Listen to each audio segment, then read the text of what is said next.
present. Town clerk, town manager. So far, I do not see our attorney yet, but I'm guessing there he is. Come on in, John.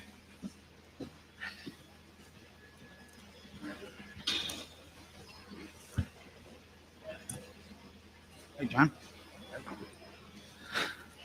If everyone would please rise for the invocation and the pledge, followed by the Pledge of Allegiance. We are thankful for this day that you have given us, for its blessings, its opportunities, its challenges. May we appreciate and use each day that is given to us. We pray for strength and guidance for each day as it comes, for each day's duties, for each day's difficulties. May we be challenged to give our best always, and may we be assured of your presence with us. Amen.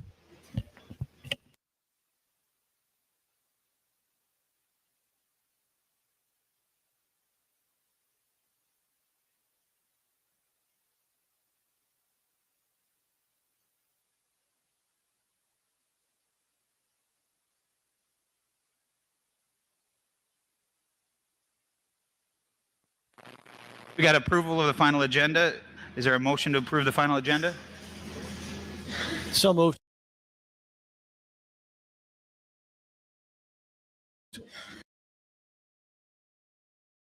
I'll second. Any discussion?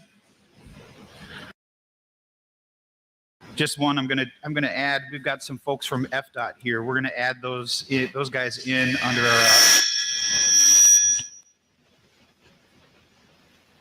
We're going to add those guys in after the advisory committee items and reports. We got a motion and a second. All those in favor signify by saying aye. Aye. Opposed, same sign. Motion carries unanimously. Now we got public comment. Clerk, we got anybody wanting to speak? Have nobody signed up this morning? Does anyone out there want to speak? Yes, sir.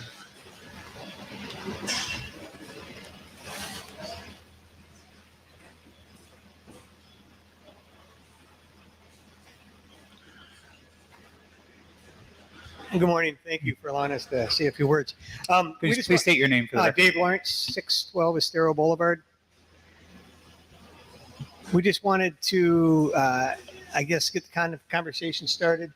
Myself and a few other residents on the island, quite a few dozens of other residents on the island, have found out in the permit processing or applying for the permits that the lots that we currently have been deemed unbuildable, because they are non-conforming lots that we've owned. We've owned ours for almost 25 years. Catherine's been a resident here longer than that, over 30 years.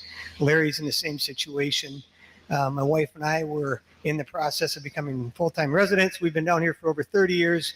We have a seasonal business up north and a seasonal business we're involved in down here. So we've gone back and forth. During the process, we found out a year ago that the town of Fort Myers took the lots that were our size and made them non-conforming lots, meaning that they're not 45 or 40 feet by 75 feet. They're 50 by 60 square, almost square lots. The square footage is the same, but our dimensions don't match. And so I was advised by one of the planners that our lots are unbuildable and there's nothing we can do. And it's really unfair. A, we weren't informed about that.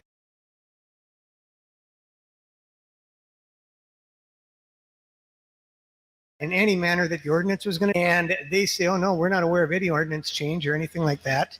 And they're trying to market these lots for sale.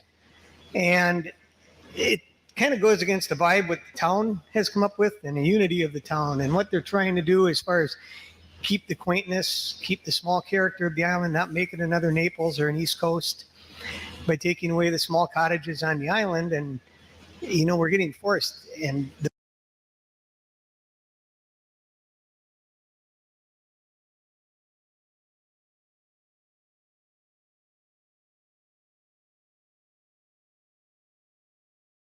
values, the money we've put in over the years, there's some things that need to be addressed, I think, and looked at from this ordinance change. You look like you've got a question. No, go ahead. All set. finish up if you're finished, we'll touch on it here in just a Okay, yeah. And again, I just want to see if there's, if there's the square footage is the same of our lot as the new dimensions. It's just the layout of the lot is different. And I think it needs to be addressed because more and more people are finding out. There was some posting on social media about this and things are starting to roll. And I'm afraid it's going to affect a lot of residents on the island. Thank you. Yep, thank you. I'll go. We normally don't do it, but I'll touch on it. The LPA will be discussing this at their meeting, specifically these things that you're talking about. I would suggest that you go there and provide tomorrow. Yeah. Yeah, we're planning on that. Yeah. Okay. So that's going to be the only thing that they're discussing, setbacks and Okay. percentages and stuff like that. So make sure you attend that. All right. Mr. Mayor, just for further clarification, the LPA meeting for anyone else who might be listening, because you asked some very good questions, is tomorrow at this very same place at 10 a.m. Yep. And these issues are going to be considered. And I think some of the LPA folks, and we'll talk about this later, a lot of the broader issues will also be considered by the LPA. So it's a great place to give your input, and they'll be making recommendations to the town council, which we will be listening to very closely. So Okay. your time will be well spent right. sharing their thoughts with the LPA tomorrow. Appreciate it. Yep. Thank you for all Yes, sir. Anyone else care to speak? Yes, ma'am. Hi, I'm Catherine Butler, Larry and Dave's neighbor, and Denise.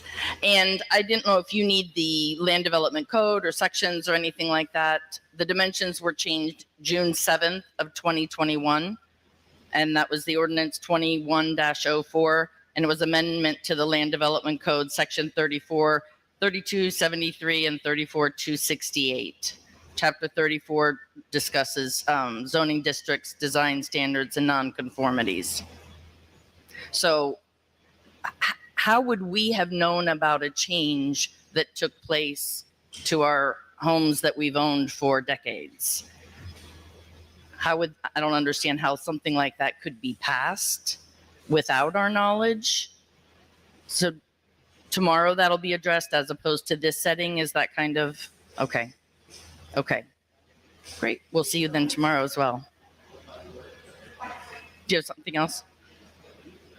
Comment period is for us to receive public comment. So Not true. Okay, I gotcha. we're happy. We want to make First sure meeting. we want to make sure you get your questions answered. But at the same time, yeah, if you bring all that information tomorrow to the LPA Perfect. meeting, you'll be well served by doing that. Perfect. So we appreciate you doing that. Thank you. So Captain. just to add my name to the record, I'm Lawrence Black. I'm the owner of a lot at 614 Estero Boulevard since 2006. And we'd like to rebuild the lot and have discovered that the lot is non-conforming and hence non-buildable. So it's a big problem. And we'll look forward to attending the meeting tomorrow. Thank you. Thank you, Lawrence. Mr. Mayor, I'm sorry, but since there's three people here with these concerns, those two gentlemen in the back corner, I don't want to put them on the spot, but if you have a moment to pull them aside, either during or after our meeting, I think you might get some good information from both Jason and Jason. There are two Jasons back there in the corner. So they may not be able to do it now, but certainly after the meeting, you might want to catch them. And I think they'd be a good resource for more granular subject matter expert type responses to your very, very good questions. Anyone else care to speak? Seeing no one else, we'll close public comment. Local achievements and recognitions. Vice Mayor Adderholt. In the interest of time, I'll be brief, but I've been reticent on doing these only because there have just been so many actions on this island post-hurricane of generosity, neighbor helping neighbor, donations, kindness, that I hate to single anything out because I don't want to diminish those acts that are going unseen by many. If we have the liberty and the luxury and the benefit of being on the council here, we hear a lot of things that are going on around this island and the acts of kindness. Some of them random acts of kindness. It's so overwhelming. I just wanted to say two things then, because I've passed on this for the last few weeks, and it's not that there's not a lot of things to recognize. There certainly are, but there's so much going on. There's so many people helping each other. But as I look at all of that, one thing I would just say in summation is there's two things that I see going on, aside from all these tremendous acts of kindness to help others during this difficult time. I see we were just able to move back onto the island this weekend, not to our original place, but to a temporary place. I'm hoping more and more people will be able to do that. There's more and more places opening up. It's kind of tough right now to find a place, but they're slowly but surely they're opening up. But one of the things I've noticed, we were on the island for the storm and for 4 days after the storm, and then when it went to with my aunt and my wife's aunt and uncle let us stay there for a couple months, and now we're back. And we've been back obviously and talking to a lot of folks, and I see two things. I see this amazing, and this is what I want to commend, this amazing pioneer spirit on this island, particularly in the people that live here on this island. Since the storm, there have been people that have been here since the storm. No power, no water, no wastewater, no internet, and just been surviving almost like the pioneer days, and an amazing acts of heroism and hard work and just struggle as they try to restore their properties.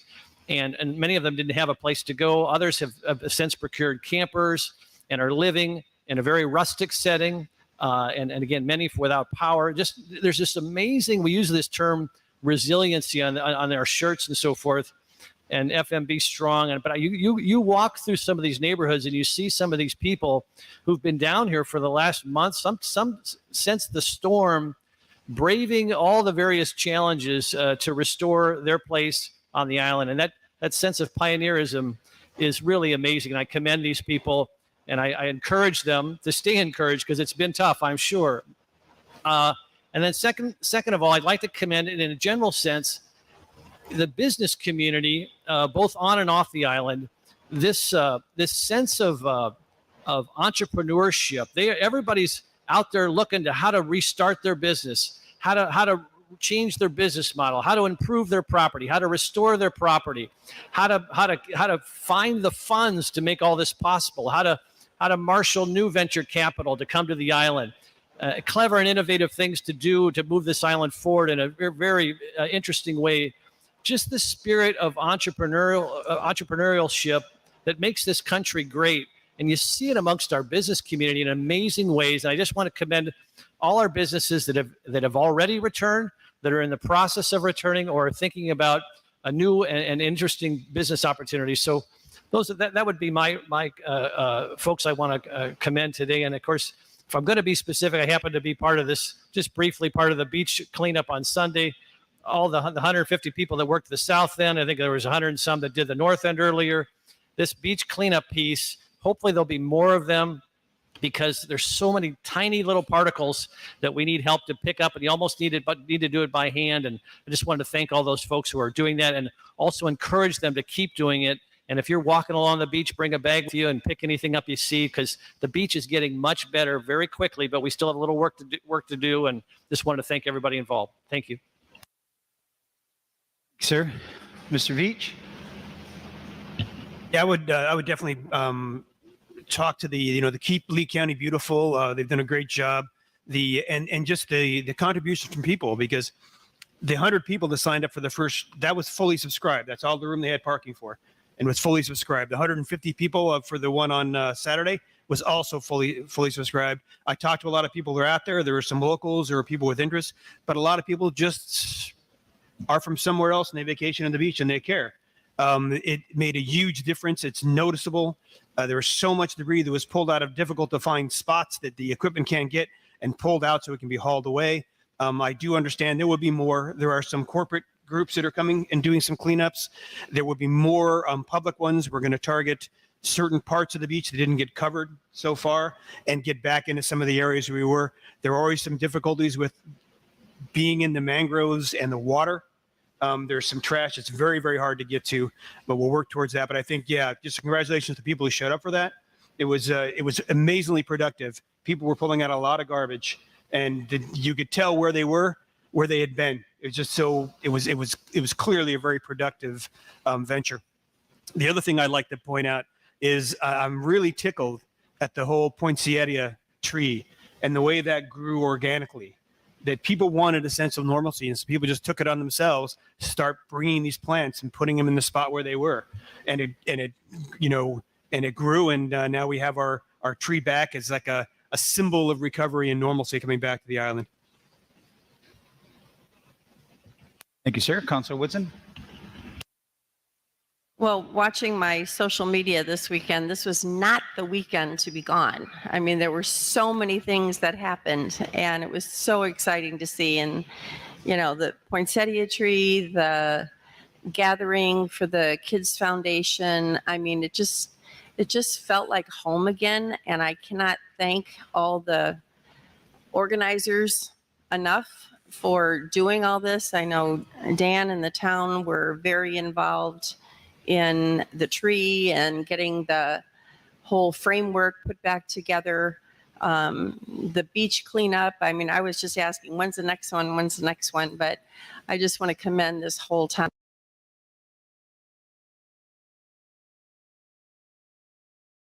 for the spirit and the drive and the attitude and the rebuild. Getting up, taking care of themselves, moving forward each day.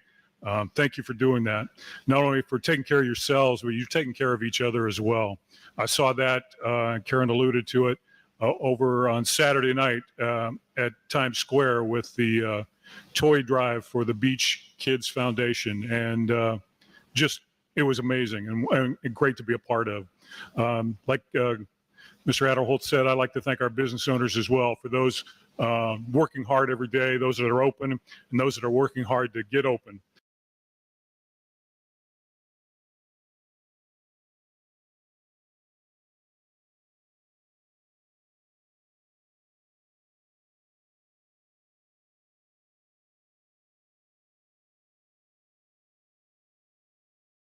We appreciate you. Also, the people across the country and Beach Talk Radio has had learned my role in this government, and I appreciate everything. Town Clerk Amy, thank you for being here today. I appreciate you as well, and you also, all of you sitting up here with me. I appreciate and respect you all. Bill, thanks for what you did with the beach cleanup. Vice Mayor Adderholt. I got a lot of good comments on Saturday for your key questions with key staffers. I think it's a great thing. And Mayor Allers, I don't know when you find time to sleep because you are just one busy man. And I thank you for everything you're doing, especially with this now Mondays with the mayor, communicating with people, answering questions. It's just been amazing to be a part of. Thank you. Thank you, sir. Most of my things are covered. I just wanted to add to the poinsettia tree thing. I just want to thank Jason Freeman and the public works staff. They brought this all together. As Councilor Veach said, it's amazing how things in the background are happening and people don't know about it, and then organically things start happening. The trees just start showing up.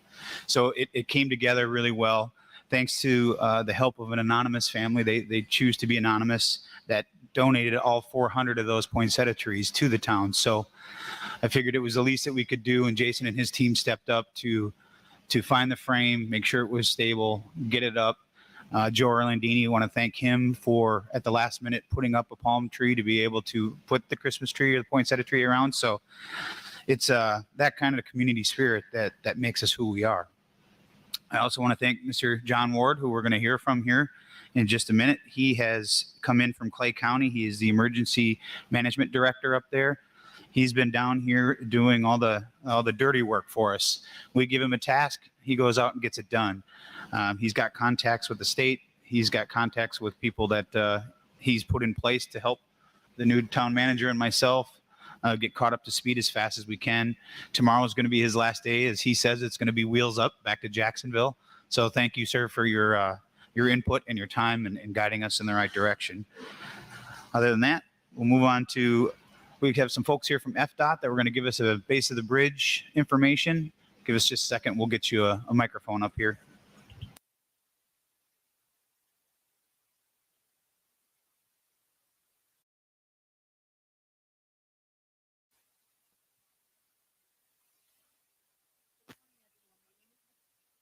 This is Victoria Peters, and I'm here on behalf of FDOT. I'm your community liaison in the area, and I'm here to introduce Mr. Chris Spees, He is our project manager for the Matanzas Pass Bridge, and also his supervisor, Sean Pugh, is here as well.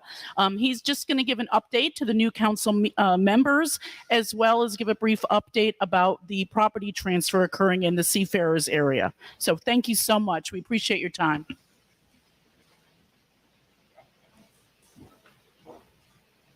Good morning. Good morning, everybody. Again, Chris Spees with Atkins, representing FDOT. Just here to give a brief update on the project, a little bit of an overview. The SR 865 Matanzas Pass project is an operational and safety improvement project, basically from Buttonwood Prescott onto the island.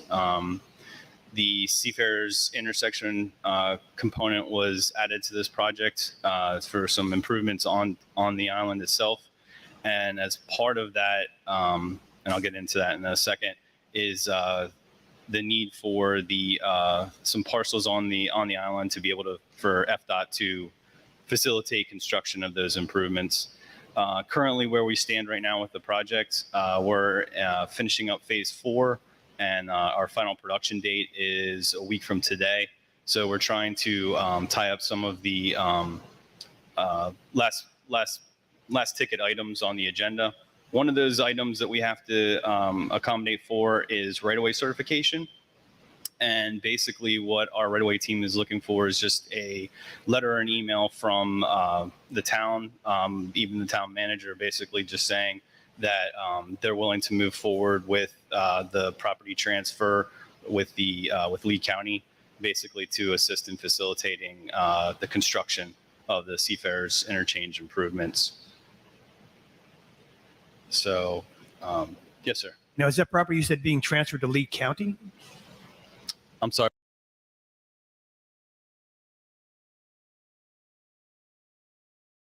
Well, The property you're referring to? Did you say it was going to be transferred to Lee County or to the state? that's my understanding, is going to be transferred to Lee County. It's a small parcel at the intersection of 5th and San Carlos. Now, is that in the state or the county portion of the roadway? Because it changes right around there, doesn't it? Right. It will. There's another piece of the puzzle where there's going to be an adjustment with the county in regards to that where the state facility ends. So that will be part of the county facility after this project is complete. All right. Now, my understanding too, in talking with our previous town manager, that the town was going to get some funding to help with the roadway at Times Square, and I thought that was tied in with this property. Are you familiar with that? I know there was some discussion about that, about a grant. I think that was in conversations. I'd have to take that back and talk with our leadership about where that is, because it's not a part of this project. Okay. I'd be interested to know because, of course, the schedule of Times Square is out the window now. And so I want to make sure that if there's some value that the town was going to get for exchange for that property, that we do get that value somewhere that we can help with our recovery. Jason, you got something you want to add? It looks like you're. Good morning, everybody. Jason Freeman, Public Works Director, for the record. Just want to brief everybody. So this is that Ocean Jewels property that was on the corner there where the sheriff's office, I think, had the community outreach center trailer for a little bit. Back in 2021, the council passed a resolution which accepted from TPI that property. And now we're just looking at making sure that we're continuing with this project. I know FDOT is getting ready to continue on and get the procurement process going for that redesign of the foot of the bridge. So this is just an element on top of that. So we just want to make sure the new council's briefed on it, as well as the manager, and see what we need to do to continue with this project.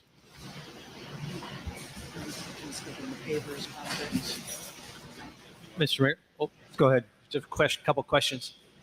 First of all, thank you for being here. I know it takes time to get out here, and I appreciate you keeping us informed.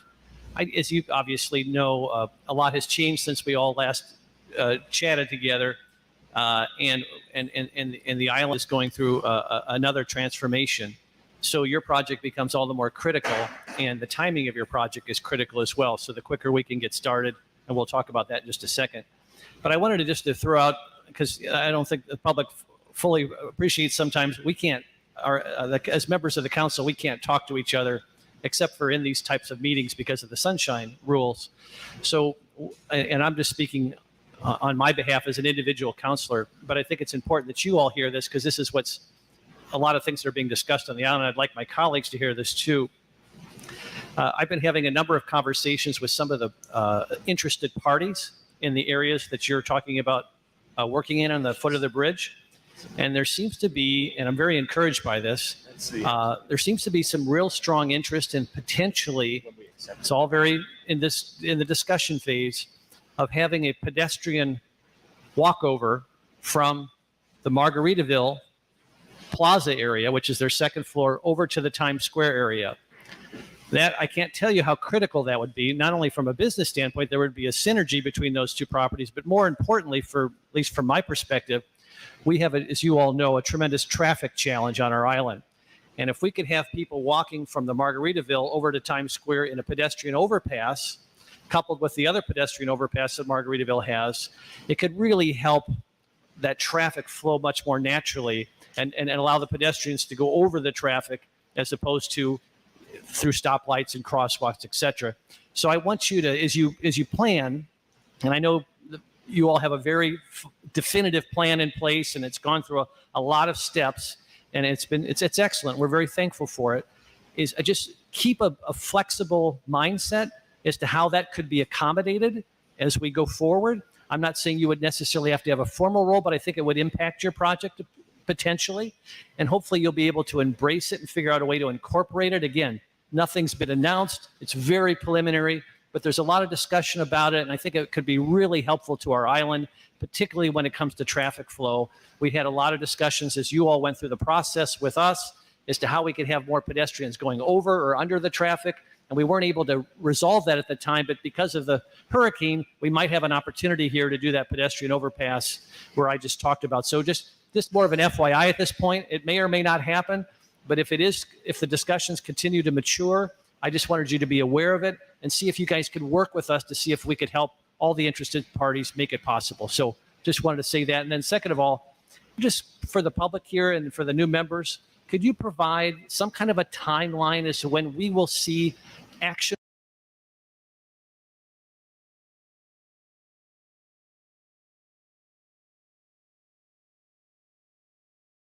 on the ground with respect to this project, a project that's extremely welcome here on our island? Mobilization, we would anticipate sometime in, I think, the June or July timeframe that you should start seeing some activity start to begin.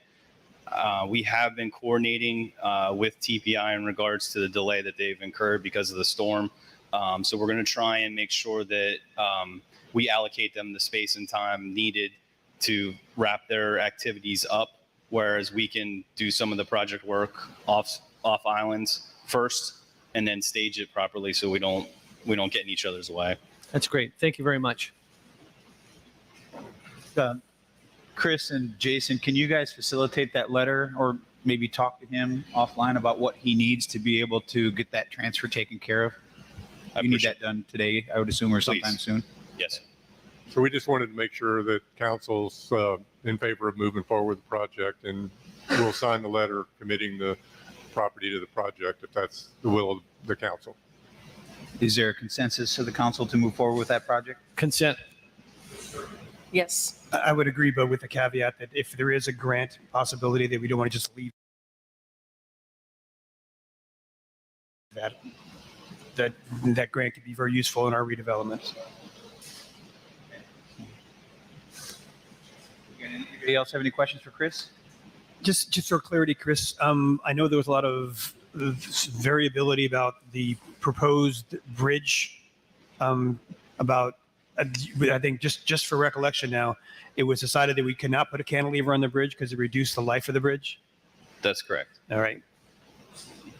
Can I speak? Yeah, absolutely. Hi, everybody. I'm sorry to interrupt. I just wanted to just clarify. I was involved with the programming pavers. We call it the Times Square pavers, also with Jason. And so that project isn't really tied into this project, but that project is slated to begin in our fiscal year of 24, which is like the end of calendar year, not the end of calendar year, but it sits in calendar year of 23. It'll start, when you folks are ready to go in 24. So that project was bumped out from 23 to 24, but it is to start in 24, but is not tied to Chris and Sean's project, which is the Matanzas project. So they're two separate projects. And I can work, and I will work with Jason with that as well. And any other programming you desire. Right. And I think that loops into Councilor Veach, your question. That was the potential grant funding that we're going to use for those pavers down there. That's what we're working with Victoria and FDOT on to continue and see what we can do with that project. Thank you. Oh, you're welcome. Thank you. Thank you, Chris. Mr. Woodson, you have any questions? What is your last name? Spees, Can you spell it? Speese. That's all. Thanks. No problem. Mr. King? Any question for Chris? Mr. Vice Mayor, you okay? Thank you, Chris. Thank you guys for coming out and give us that update. Absolutely. Thank you for your time. Now we're going to move on to the administrative agenda. Item A is the State Personnel John Ward briefing. John? Good morning, everybody. Through the mayor, council, manager, staff, and all our partners and residents that are here. First, I'd like to say I've spent the last 6 weeks here on and off. It's been phenomenal, the welcoming and the partnerships you guys all have in this community. Day to day, I'm the director of emergency management, as he stated, in Clay County, Florida. During disaster times in Florida or anywhere throughout the Southeast, I run the incident management team. I say all that to say this has probably been one of the most impressive teamworks that I've seen within both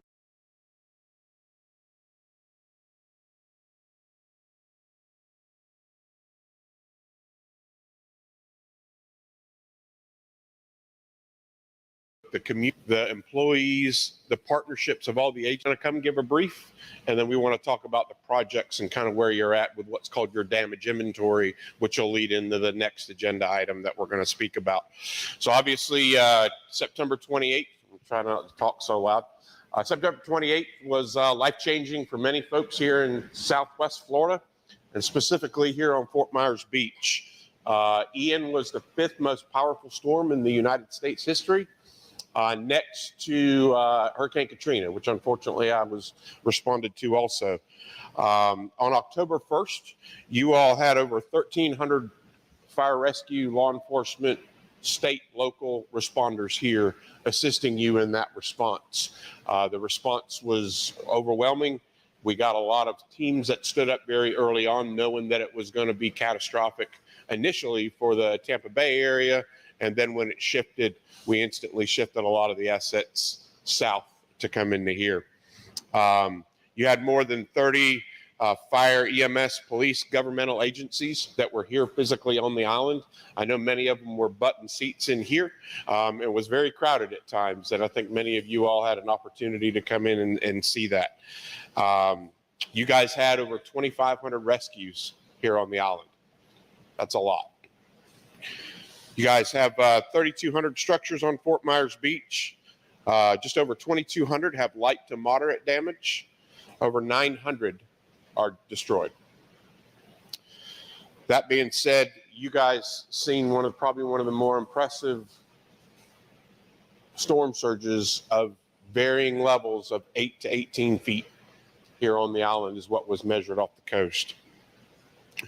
So that being said, your staff, since we've been here, your town staff, although you have, I think it's 90 plus employees, they've been phenomenal since day one here. They've been out working their tails off, doing a multitude of both in their respective verticals and assisting in other verticals. Obviously, you had a lot of road repairs, a lot of road clearing, that type thing. hundreds of utility repairs. I don't think we can go every other day without seeing a pop-up broken water line or something like that from our debris partners, which we spoke with. Your building officials have processed over 2,700 building applications, thousands in residential and commercial building assessments. You see a lot of red tags, yellow tags on the front of the buildings. That was in partnership with Army Corps of Engineers and your staff out assessing those buildings out of safety aspects for your community. Your Parks and Rec on a monthly basis give 20,000 plus bags of ice, 6,100 cases of water, and so far they've had over 12,250 resident contacts. Residents just coming up asking questions. It could be, how do I get a hold of FEMA?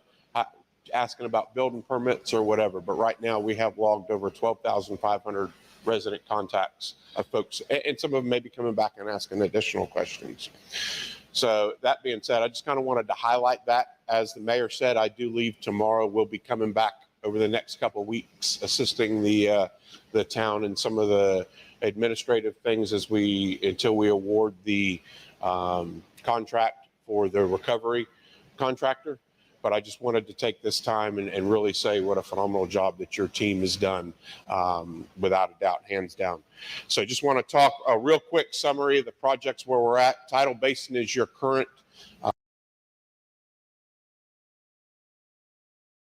recovery contractor. They're on 30-day increment contracts, kind of on an emergency procurement contract. So FEMA, for those, and my apologies if I slip up. I know Mayor Dan has been sitting next to me. He's been hearing all my acronyms, so he's been trying to keep me in check on a lot of these. John, I'm going to stop you just for the public that's watching. You mentioned Tidal Basin is our current contractor. Yes. Just for the public's benefit, what are they doing for the town? What's their role? My apologies. So at this point, you're in recovery mode. So you want to be gathering documents, making sure your procurements are done correctly. So, because now what they're going to do, and that's what I was getting ready to list out here, sir, is they're going to prepare projects that are going to be submitted to our state and FEMA partners for your reimbursement. Obviously, there's a lot of money on the table for this, and we want to make sure and cross the T's, dot the I's, so we can get all our money back as much as possible. So this was an emergency procurement contract, and this emergency procurement is done in 30-day increments. But going on to the next agenda item, we really need to look at getting a recovery contractor that essentially you guys are going to be married to for the next 5 years, 6 years, that's going to be helping you with mitigation, various projects. There's going to be multitude of grant programs that are available over the next couple of years. So it's really going to make sure that the town of Fort Myers Beach has the ability to take advantage of this funding that's going to be coming available, but then also doing it appropriately also. I mean, fortunately, you guys don't do this on a regular basis. So it's a group of folks that come in and that are helping you going to manage and procure this stuff correctly as you go through the next couple of years, sir. Hopefully that answered your question. Perfect. All right. So FEMA works on various categories of damage, and it's A through G, categories A through G. Category A is debris removal. Fortunately, the state is covering the cost of the majority of all your debris. You all had a little bit of debris at the beginning. That was right in the area of about $150,000. You guys have emergency protective measures, which is category B, which it's your staffing, a lot of the stuff that Jason did during preparing and then also repairing after the storm. So we're at about $15.2 million in those type of expenses. And fortunately, our partners, we submitted a project and we've got a commitment for 7.6 that we should be getting back here fairly quickly. Some of this funding takes sometimes 8 to 10 months to get back, sometimes longer, but this is an expedited project we submitted and you should be getting 7.6 back pretty quickly. Roads and bridges. Obviously, you've had a lot of damage in roads and bridges. We're looking at a cost estimate of $30+ million in damages that we're going to be submitting in those. Water control facilities, you're just over $4 million in some water control facilities. Public buildings and equipment. Obviously, you've got a lot of damage in both equipment and buildings. We're looking at about $8.9 million in those. Public utilities, you're looking at about 13.2, and then Parks and Rec, you're looking at about 1.5. which pretty much brings you to a cost estimate of about $75 million worth of damages within the town at this point. And I'd say that's probably about 80% of what we're doing. We're waiting for some costs to come back. And then we're also working with our partners on the beach renourishments and those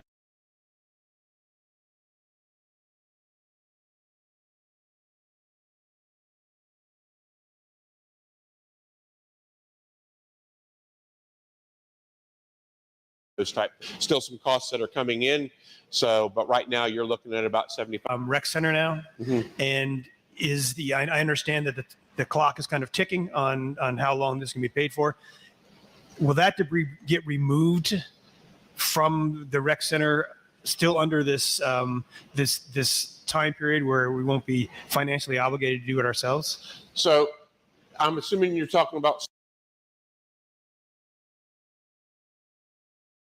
the 100%, which expires the 7th, which is tomorrow. My apologies. Yeah, very soon. It's Yeah. tomorrow. Yeah, so the 100% cost share from FEMA expires tomorrow. That doesn't mean the debris trucks pick up and go away. Debris still going to be picked up. It then would go to a 90-10, 90% FEMA, 10% local, which generally is split 5% town, 5% state. We're having some discussions at the state to try to help us with that as we move forward, but the debris trucks will not go away. And then, yes, so the debris is transported to that temporary staging area, and then it's taken from there, either processed from there, and then it's taken to what's called the final resting site from there. But no debris operations will start because of the shift in funding type. Yeah, and my point for that, because it seems like removing the debris from the temporary center is one of the later things that the town is going to be doing. And it just seems like we're accumulating quite a bit of debris there, which means accumulating quite a bit of expenses to remove it. So really the cost is all incurred. So when you're paying for that debris truck to pick it up on the side of the curb, it's not a separate expense. So the state's contract, in which they're funding 100% of that. So the debris pickup, the state has the contract. So they are paying the contractors. The town is not. Okay. I'm just worried that we're going to have a balloon of potential cost liability from that. But you're saying that's not really state contractors. My apologies, but so believe it or not, there is just as much being hauled off. You just have more coming. You just have more coming in than they are currently hauling it off. Generally, it's a nighttime haul off. That what you're seeing, the larger trucks are coming in. They're being filled up, and they can move easier at night than what they can during the day down throughout the roads and that type thing. So, but the state did pick up the tab for your debris, which is unusual. I think they did it in Michael, and then they've also did it here, but they generally not do that. But they picked up 100% of the debris. So by the shift of the 100% cost, that is pretty much has nothing to do with debris. That is all your other emergency protective measures, repairs, those type things. The state has 100% of the cost for your debris removal, other than I think it was you had 150,000 at the beginning or something like that. All right. All right. Thank you. All right, sir. John, Sure. John, let's just go through that one more time, because there was a lot of questions about the extension of the 100% coverage. I think the feds gave us 15 additional days. Is that right? Yes, sir. I believe it was the 22nd, the Tuesday just before Thanksgiving. And then our federal partners extended it 15 days for category A, which is debris, which is pretty much our state partners that are doing that. And then category B, which is all our emergency protective measures, our repairs, those type things that are on that. So just to be clear, on the debris side, even though it expires tomorrow, the state, there's not a 90-10 split on the debris side. It's really 90-10 with the state, right? The state's going to take the 10, Yes. so the town won't have 5 of that. They'll have 5 of the other category you talked about. Yes, correct? they'll have 5 of the other categories. You'll have 5%, or no, you'll have 100% of the 150,000. But 150,000 is the only cost you have to date of debris. Now, not saying you're not going to do something in addition, maybe through your insurance companies or something like that. But right away, PPDR, which is private property debris removal, CPDR, which is commercial property debris removal, and then your beach is all being funded by the state, sir. And so, John, as you're talking to the public here, from the debris perspective, there's not an imminent financial threat to the town. We're in good shape on the debris side. Is that fair? No, your debris, unfortunately, it's going to take some time, is what we've discussed, because you've got a lot of damage on here, but the debris will continue, and it's not going to be a financial burden to the town because the state has picked up 100% You know, of the that's cost. really helpful information because I just don't think it's been clear to the public at this point. So I really appreciate you sharing that this morning. Okay. Yep. And I just another kind of question along the same lines. Now, the private property debris removal, that's the iandebriscleanup.com people that go in and will actually tear down a house, demolish a house, and haul it away. The people are doing it on an individual basis. Is there a clock on that? Because I know a lot of people I talk to are nervous that their house isn't going to be demolished and removed before some deadline. I believe it's 180 days, but I can get back and we can put that out. But I believe it's 180 days from the date of the declaration that's got to be filed for. It's probably not going to be completed by then, but this is why we've been out. We've been making some additional efforts. We've got some contractors that are out going door to door for those that are there. And then we also have a call center out of Miami that is working with our property appraiser's office to get contact and reach maybe some of our snowbirds or whatever that haven't came in yet, and trying to reach out to them to make sure they go ahead and sign up for it. And that is both residential and commercial. We want them to sign up for it so they can be vetted, processed, and at least be in the queue before that 180 days is up. Sir. And to be clear, that tomorrow this isn't going to end. This will be going on for some time, so people shouldn't be too nervous if they haven't anybody come on and start work on their house yet. No, not at all. And I think we had a couple residents call in, mayor. I was working with the mayor back when it was the 22nd of November. Our federal partners were a little bit delayed in getting the extension out. But we had folks, for whatever reason, that were concerned that debris operations were just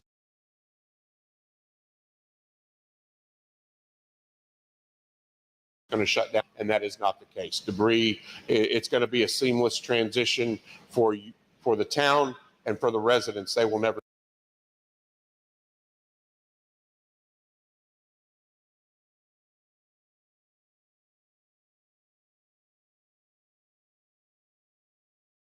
see state partners that are working, since they're funding it. And you file it.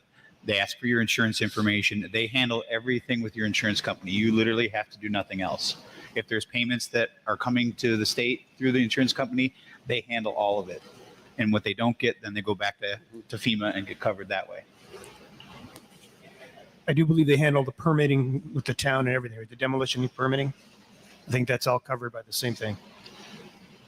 So I'd have to defer to Mr. Steve. I don't know if Steve is in here, but I know the contractors will work with the residents, but I do think that the residents have to sign off since it's their property on certain things, but the contractors do assist in that process. But the residents, since it's their property, they do have to sign off at the end. So, Steve, would you mind coming up real quick and just giving us an update on that, about the demolition permits required? And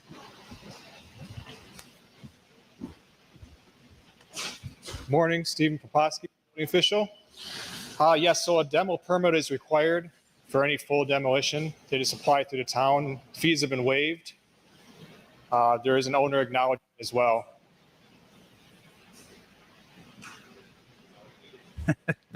Thanks, Steve. John, before we leave debris removal, this one last question, because there's just a lot of confusion about the process here. It's all good what you're saying.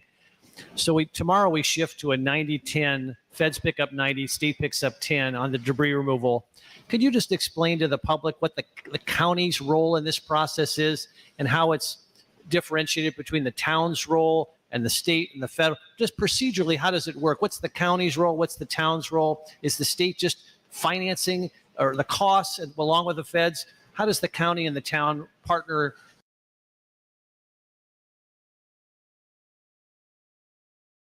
in this effort on the debris removal side, just so people have a better understanding of how it works? So, and I'm probably going to misspeak on this, but I know you do have some county roads, you've got some state roads, and then you've obviously got town roads. So the county, Lee County, has contractors that they're working with and coordinating for the county roads. Obviously, the town, we have what's called a debris task force that sits in our command post next door, and we have weekly meetings with the contractors if there's been any issues, those type things.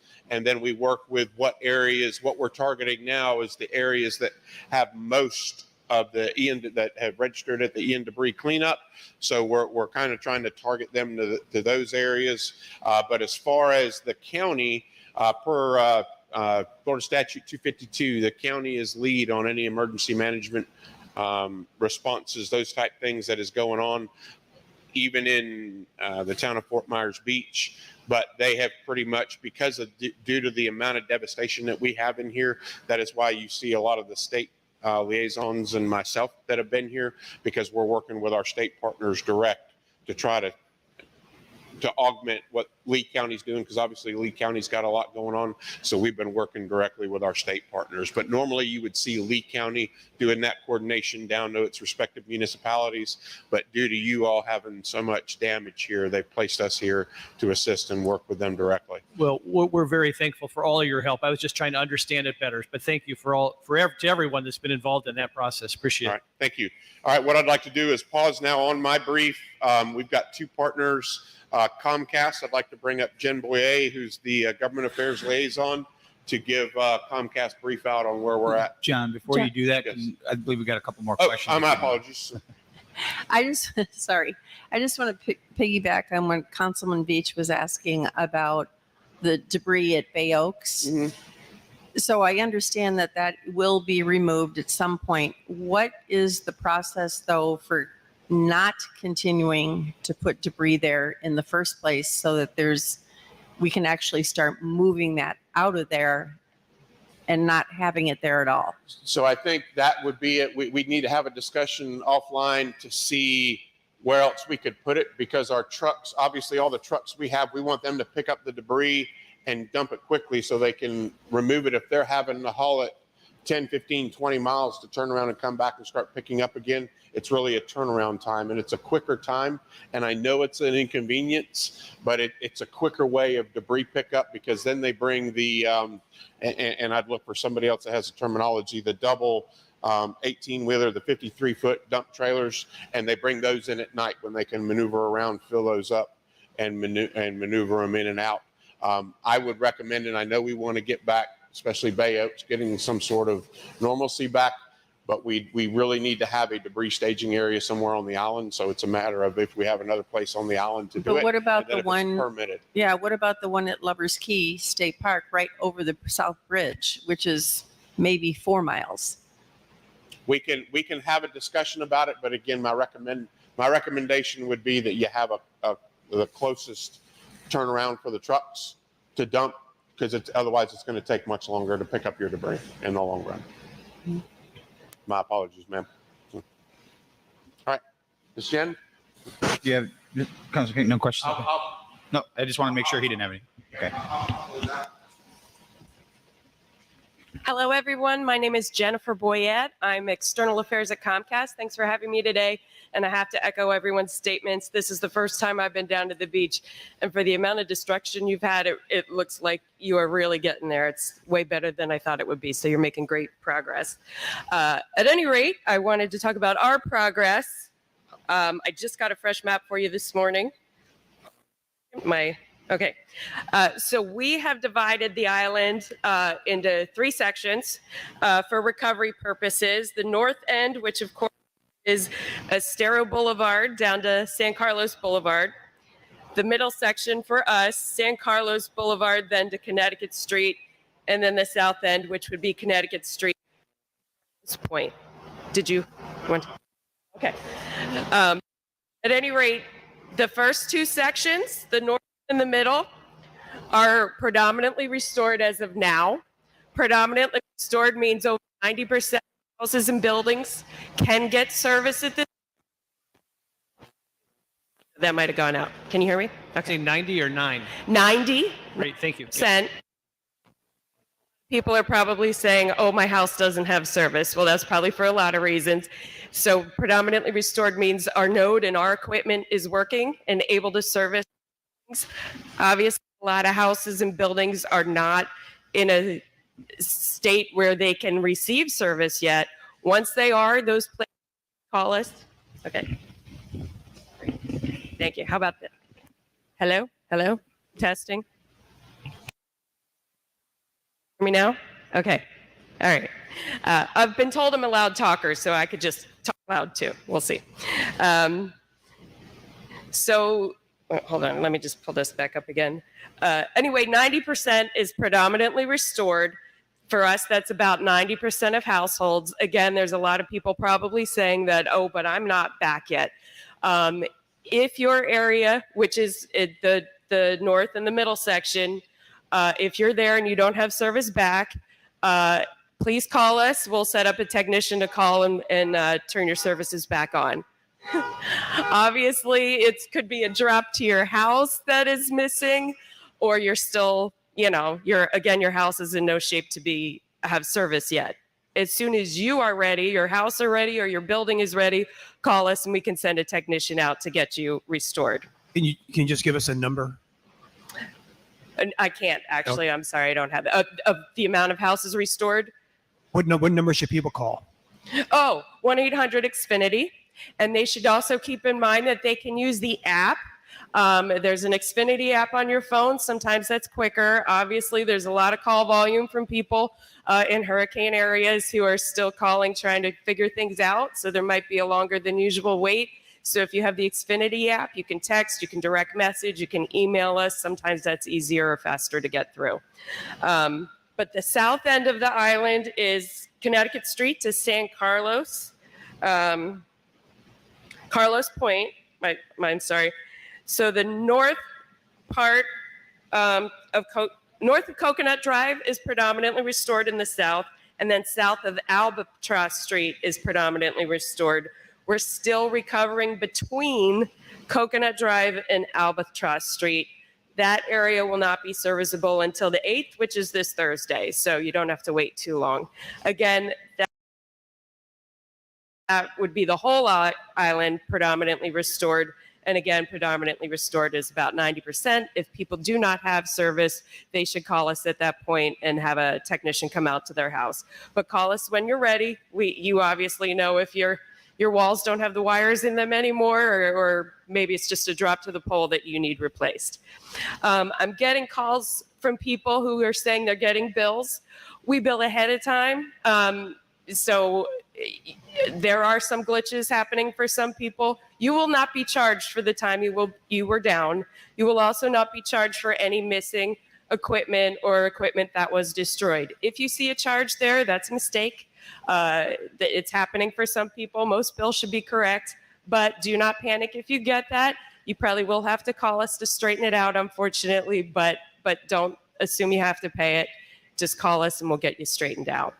One quick question before we move on from that. You said when you're ready. Yes. And you talked about the drop from the pole to the house. Is that Comcast that, or is that something that the that's resident? Comcast will do that. Yes, that the drop is on us. That's your install. Obviously, there's some houses that had to, don't have walls left and need to rewire their interior wiring. So that would be on the homeowner, but we can do the drop from the house. We also have temporary lines in a lot of places.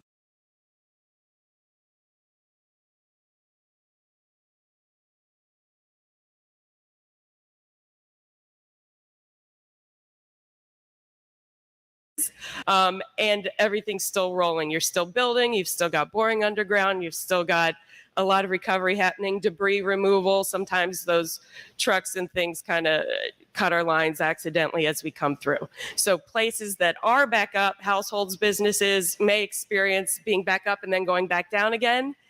If they wait, you will come back up, because if you have service working in your building, it will come back up. It's not a box issue. You just unfortunately have to wait. If you wait for more than a day, do give us a call and we'll send somebody out. But if you wait for it, it should come back up. It's probably a rolling outage that's happening because of generators still being filled or power temporarily going down, because we're linked to a lot of generators still. So I think that's most of my updates. Questions? Jen, first of all, thank you for taking the time to be here this morning. It really means a lot. It's a great update. So I don't want to misstate what you said, but it sounds like as of this Thursday, we'll have 90% of service restored to the island. Is that a fair generalization? That is fair. Yes, the whole island is serviceable, or would be serviceable. And again, that means Our equipment's working. We just have to get you working at your house. Yeah. Or building. And Yeah. do you have any advice for the residents? You've given a lot of good information today, but in terms of, is there anything that they should be doing? Just obviously just calling in and working with your company. I mean, is there anything else that you're hearing from your folks that we should be doing on our end to allow you to service easier? Anything any advice you might have to people? I don't actually, just don't panic. Please don't get mad first.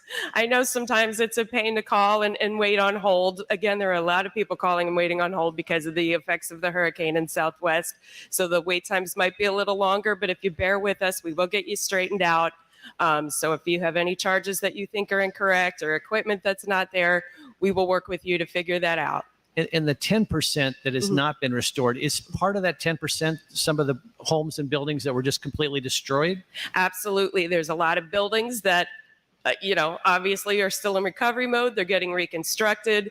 They don't have service, and they do fall under those numbers because they're just not ready for us. And aside from those obvious numbers, that part of the 10%, is there just any parts of the island just specifically that are difficult for you to get to that you haven't gotten to yet, or have you pretty much gotten the whole island at this point?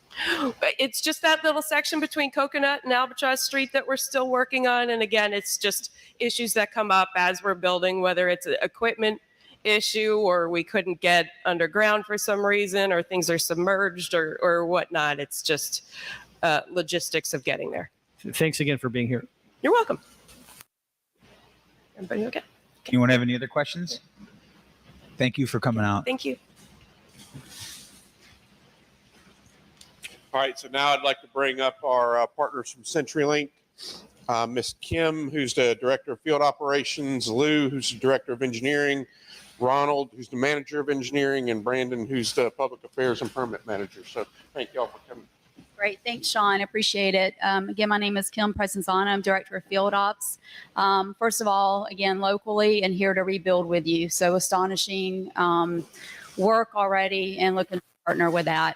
Wanted to an update from our structure. You'll notice that as our central course had severe damage. Customers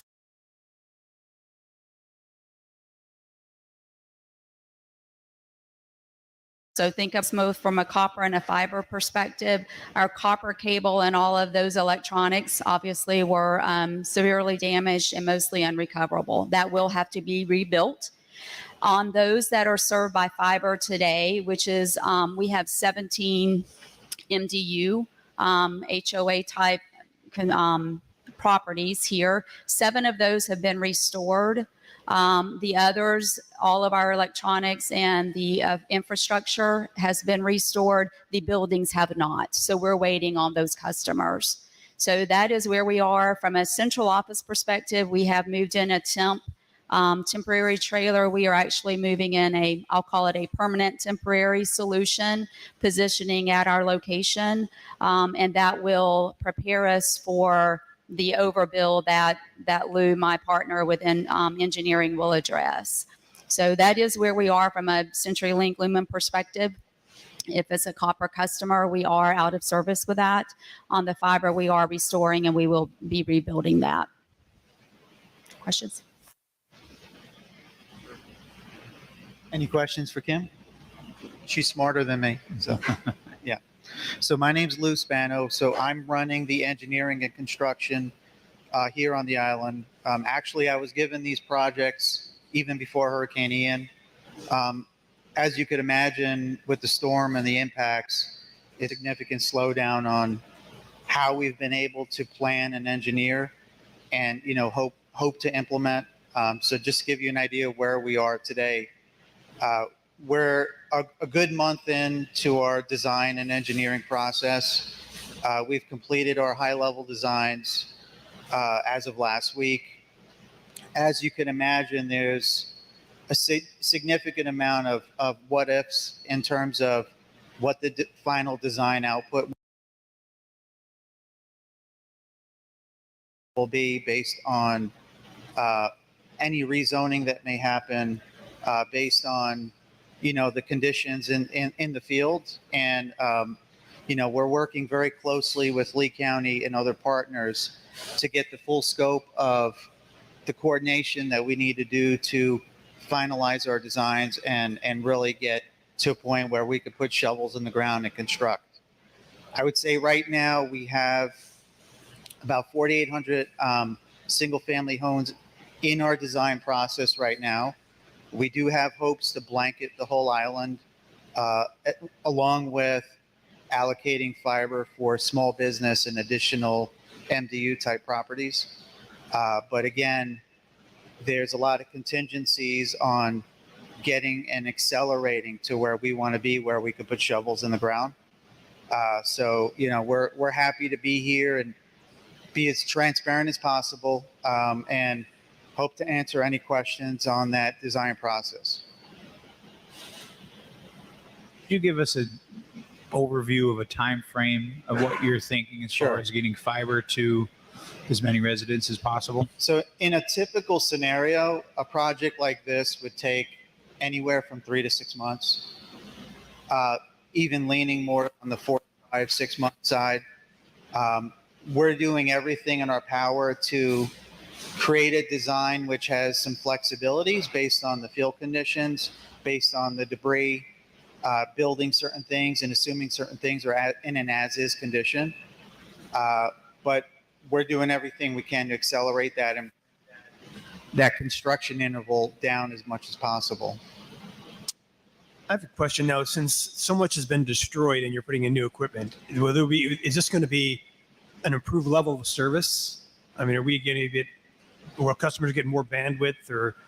Absolutely. So it's our quantum fiber product, and it'll be a minimum of 1 gig. There actually is opportunities to go beyond a gig, but I could certainly guarantee you it'll be at least 1 gig. And in truth, we're designing the network in a way that even if the household is vacated or that the structure is demolished, it will be capable of receiving service at some point when things are fully built out and restored. So you're anticipating having fiber optic available for every customer on the island, or every structure, I should say, on the island? Yeah. So every lot line that we're in the design process to build that out. So that is the intent. Obviously, we have to vet everything out. We have our own internal funding process, and so we have to assess the feasibility, and so the timing on that availability for every structure will be contingent on all the other activity here on with utilities and with debris removal. But that would be the intent. Thank you. Are there questions for these guys? Thanks. I appreciate the time. Yeah, Thank you. thank you for coming out. You got something? Good morning, everybody. My name is Brandon Miller. I'm the Public Affairs and Permitting Manager with Lumen CenturyLink. I am local to the Fort Myers area. This is my home for the last 6 years. I love being here, so please use me as a resource for questions or concerns. I work with our government affairs team in Tallahassee, as well as the team here today. So I will be around, hopefully for the foreseeable future. I love Fort Myers. I love Southwest Florida. And I look forward to working with you all, your staff, and your team to do what we can to get service back to this awesome community. If you have business cards with you, would you mind leaving us a card? That would be great. I will. Yes, sir. Thank you. All right. Appreciate it. Thank you guys for coming out today. Awesome. Thank you all. And pending any questions we do have FPL here. The only thing they had to mention is that they finalized the process for the temporary power poles. So pending any of your question, if you guys had any specific questions for her, she was not going to brief out unless you guys had any specific questions for her. I can bring her up. I just had one, if you don't mind.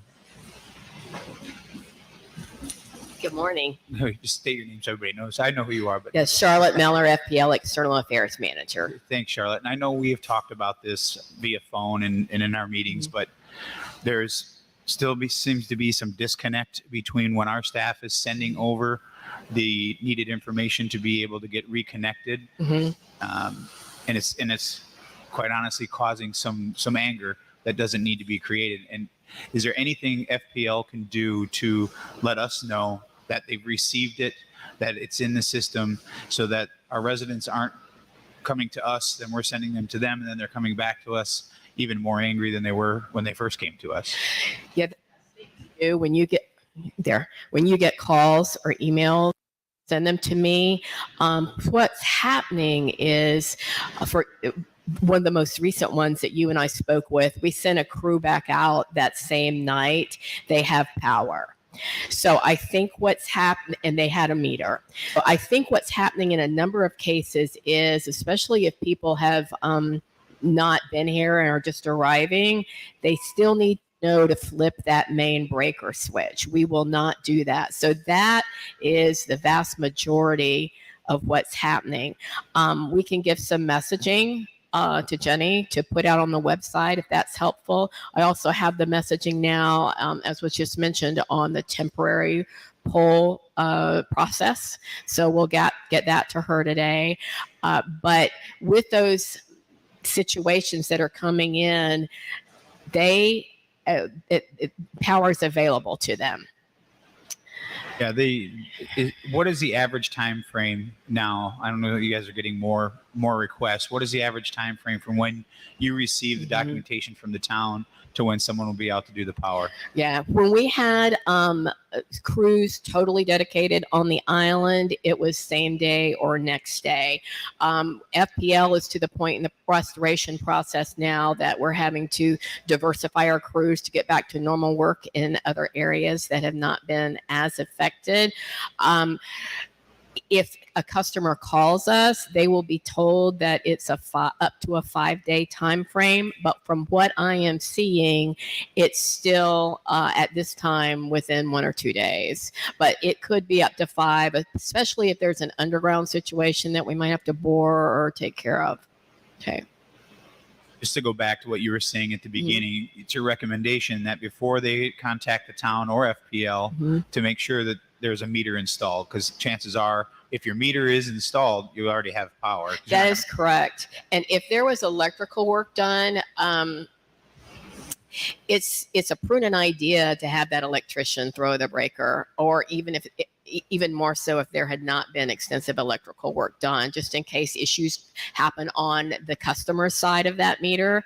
But from us, the meter's in and ready to go. Feel free, like I said, send us those emails or calls. We're happy to tell them what we just discussed so we can take that off your plate. One other issue that has been coming up over the last week is that once people get power back, they still may not be able to live in the home. It's still being renovated or whatever, but they're already seeing, if they were on the budget, they're already seeing their bill come out for $200, $300, sometimes even way more than that, when they're not even living in the house. Is there a process that they can do should they call FPL, or is it you just have to pay it because you were on the budget? Yeah, if there is a bill that's incorrect, like that one you and I recently discussed, which is, totally incorrect, they can contact our customer service department. If you are getting emails or calls feel free to send me, and I can send them to our customer advocacy folks who will contact them directly. Hopefully it's not very many of them. But if I have seen a few instances of those occurring, and we're happy to take care of that right away.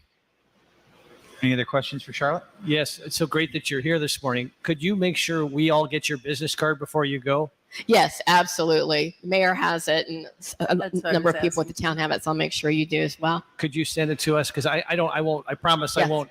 I just have one person who has a hardship, and I'd love to have a contact with FPL. Oh, absolutely. Yes, we're more than happy to help. Yeah, just get that. If you could just I get will. me a card or something, that would before you go. That would be I great. will. Thank you. Yep. You're welcome. I think one of the issues too that people were getting bills, and I found this personally, is if you were on the budget. On the budget billing program. If you're on the budget billing program, you're still getting bills. So you have to call customer service, get off the budget billing, and then they do a settlement type thing. And then, when you're all ready to go again, you can get back on budget. But if you're on budget, you're going to keep getting those bills. I'm so glad you brought that up, because that had not crossed my plate yet. And you're absolutely right. That's an exception when you have the budget billing. So yeah, absolutely. Contact customer service, and we can take people off that for however length of time they'd like to be off of it, until they're back on track with the house, if that's easier. And I would love your card too, because I have a totally separate Yes. issue offline. Okay, Thanks. we'll do. Any other questions? Thank you, Okay, Charlotte. you're welcome. Thank you. All right, I'd like to thank our utility partners, and I want to apologize to the council. I know this has been a very long brief out. I think that's my time frame that says I was up about 10 minutes ago, but I would like to open it up for questions. My apologies. I know I cut you off before I sat down, sir, but I felt it was good that we did this kind of high-level brief out before I left, and then pending any questions from the council. John, if I could ask you, first of all, thank you for your service. You gave some amazing data in your report that I've not heard before. Promise me you'll meet with Jenny before you leave and do a Vulcan mind meld and get her all that information so she can get some of that on our website, because that's really helpful information. So don't leave with all that wonderful information. Talk with Jenny, do a debrief with Jenny. You've got something on paper, share that with her, and let's get that out to the public, because those are some amazing numbers. So I appreciate everything you've done. Thank you. And that is real. I thought this was a value. Your team, same as many, and I believe you said it, there's a lot of work going behind the scenes, and I'm just as guilty of it in my home jurisdiction. We don't do a good enough job of selling what we're doing or briefing out what we're doing, and your team's done a phenomenal job with everything they've been doing. Yeah, I like to use the term, we got to tell our story. Yes. And so if you'd pass that information on to Jenny, all those talking points and whatever she could utilize, that would be great. Thank I will you. do that, sir. Yes, sir. Any further questions? Yeah. Can you talk to FEMA trailers? I remember a conversation a while ago, and FEMA does not typically allow trailers to be set up in a flood zone. And there was talk about trying to get some kind of exemption for that. Now, can people have FEMA trailers on Fort Myers Beach? So I'm going to hold off on that discussion. The mayor and I actually went to a meeting on Friday, met with our FEMA state and county partners to really discuss some options and processes on how we're trying to do it, because there's a lot of floodplain issues on the island. They are looking at trying to make some things work, but I can't go into details of that as of yet publicly as far as what's going on. But our state and federal partners are working aggressively to try to get this going, to get trailers or some sort of housing on the island. Yes. All right. Thank you. And Bill, I was, under my comments, I was going to touch on that specific, so I'll touch on it a little bit more. Okay. Pending no further questions, ladies and gentlemen, I'd like to thank y'all for the partnerships and the service. So. John, if you wouldn't mind just hanging around for the next one, just in case they have questions. And thank you very much. The work has been extraordinary. So we're going to move on to the next item under administrative agenda B, which is to reject the selection advisory committee's recommendation in the response to RFP 23-01-AD. And I'll start out with that. In speaking with John and John's vast knowledge of these disaster recovery contracts, we wanted him to take a look at it and pick through it and send it up to the state partners. They took a look at it. They thought it was good for the now, but it wasn't good for that long term that we were discussing a little bit earlier. So they took a look at it. They rewrote it. Their recommendation was to reject these bids and then send it back out for rebid to get everything in it that they feel we're going to need going forward. So that's why this is back on here today. It has nothing to do with the company that was selected. It has nothing to do with the committee that picked them.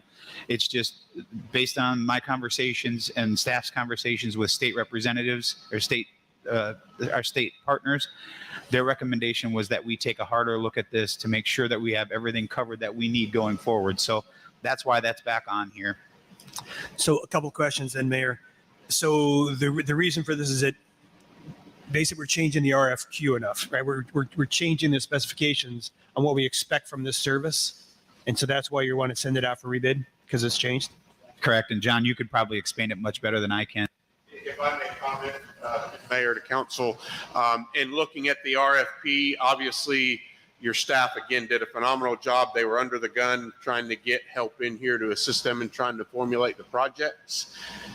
In experience, this contractor that you're bringing in, you're really going to be married to for 3 to 6 years. This contractor is going to assist you project development, mitigation projects. There's going to be various funding sources, both from the state and federal partners over the next 2 to 4 years, that they're going to be they're going to be able to provide the technical experts to be able to bring in and help you manage this. So you had a good RFP for what you needed right now, but we wanted to set you all up for success moving forward into the future and really increase that scope of work, sir, to all the various technical expertises you're going to need. Then they've got various tentacles that they can reach out to and bring other partners in to assist rather than just project development. And so for clarity, this group will be replacing what we've been using from the state and from you and all that. It's something more long-term, sustainable. Yes, you truly need, and all their services are cost recoverable. They write it in M&A. It's called management and administration of the project. So all their services are cost recoverable. You'll of course have to pay for it. I think it's on a 30 or 45 day basis. I don't remember how we wrote it into the scope, but all that is cost recoverable. But it truly is going to be more trying to set you all up for success on the great rebuild you all are going to have here, and they're going to be able to provide the technical experts to assist butt and seat here, advising your various verticals, your public works, parks and rec, administration, those type things. They're going to be able to provide that technical expertise. They do this 365 days a year.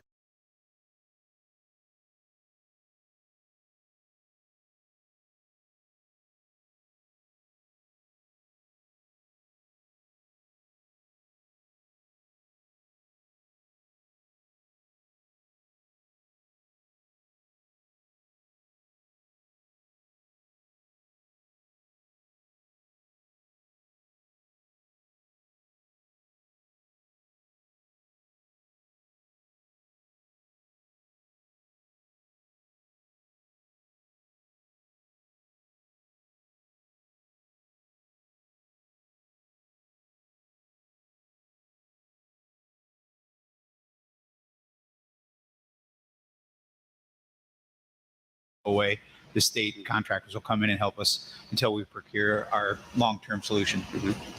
Mr. Mayor, I would move that the council reject the Selection Advisory Committee's recommendation in response to RFP-23-01-AD, as in David. Second. We got a motion and a second. Any discussion? Hearing no discussion. All those in favor signify by saying aye. Aye. All those opposed, same sign. Hearing none, motion passes unanimously. They obviously liked it.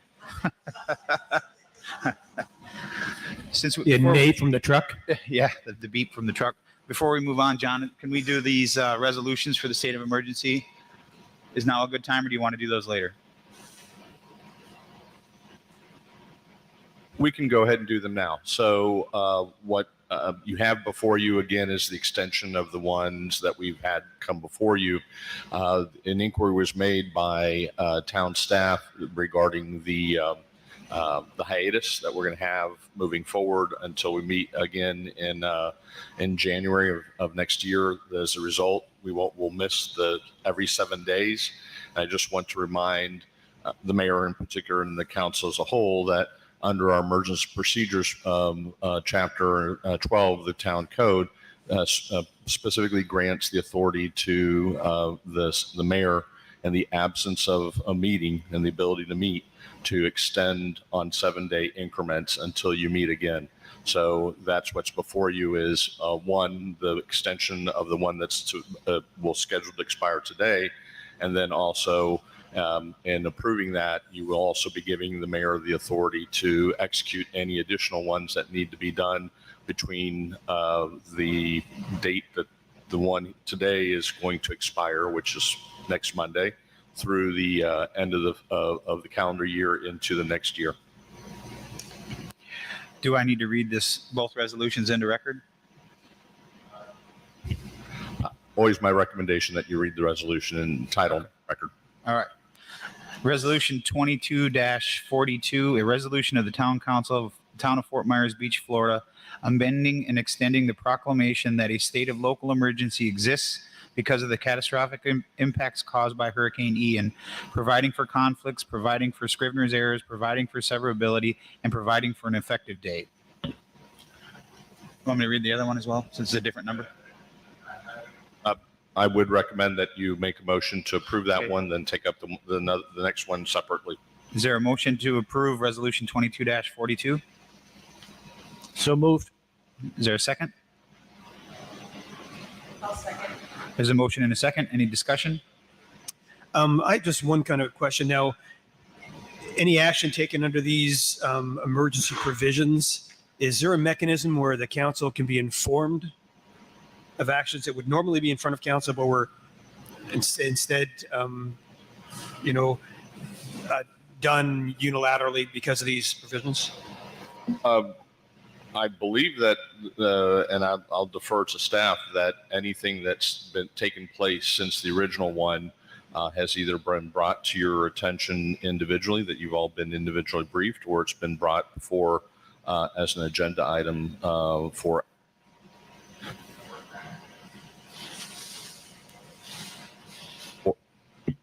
action or ratification. But certainly, if it's the direction of the council as a whole, we can put together a list of all things that have taken place on an emergency basis since the declaration of emergency prior to Ian's landfall. And I'm just kind of mentioning this because I have no idea if this is something that Dan does every hour, or is this something that, these powers are used infrequently. It would be just nice to know.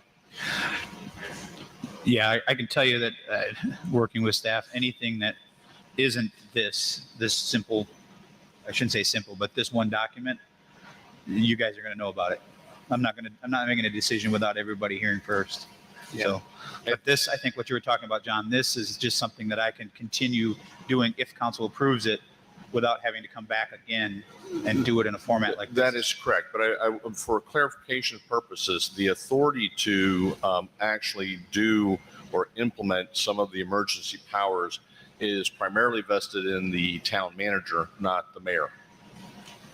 So if that wasn't clear, those powers are actually given to the town manager to implement. And again, if it's the will of the council, we can, a list of all actions that have been taken can be provided, and those that have also been ratified or taken action by the council in that regard.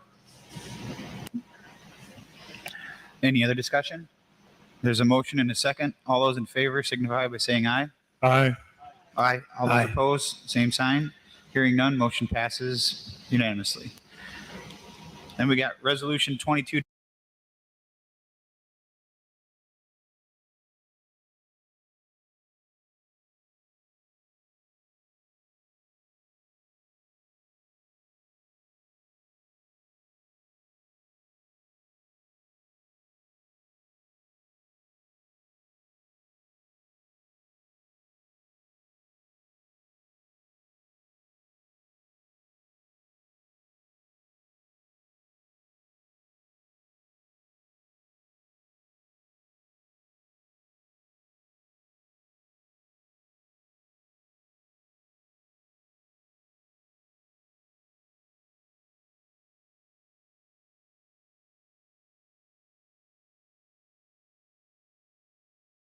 -40.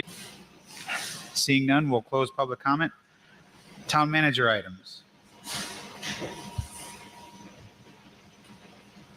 So I guess I'm going to ask our finance staff, Sherry and Cindy, to come up. We've got two chairs so we can share. First of all, Cindy Davis, who I've left. She's like me, a retiree who has come out of retirement to provide services for the community. She's an expert in the finance area, and with Sherry being on some medical leave and then some turnover in the department, we gladly welcomed her to the team last week. So you got a lot of information passed to you at the last meeting. They're going to attempt to kind of summarize what Cindy and Sherry have found over the last few days, and then we'll talk more in generality. So I'm going to piggyback off of John's discussion about procurement and just say that we're taking another second look at pretty much our procurements that have taken place since the storm. There are a number of them out there. When we meet with later in the week, Director Guthrie is going to visit. We have a long list of things that we want to talk to him about, but possibly some procurement help would be in order right now because Amy pretty much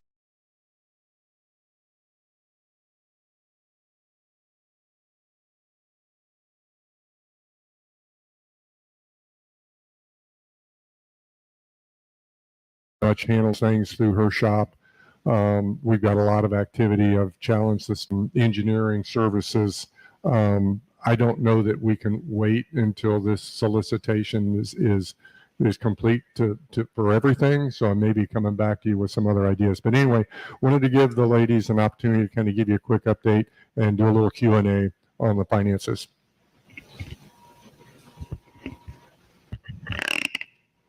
Good morning. I'm Sherry Russ from the Finance Department. Our spend to date, or our purchase orders that we have put out in place for the town so far, are approximately $15 million. That is mostly the emergency work that needed to be done right up front. So what FEMA calls Cat A and Cat B, these are those purchase orders. Of those purchase orders, we've paid out approximately $5 million of that. And we have the rest remaining 10 million is obligated to be paid. The majority of those expenses come from the Water and Public Works departments.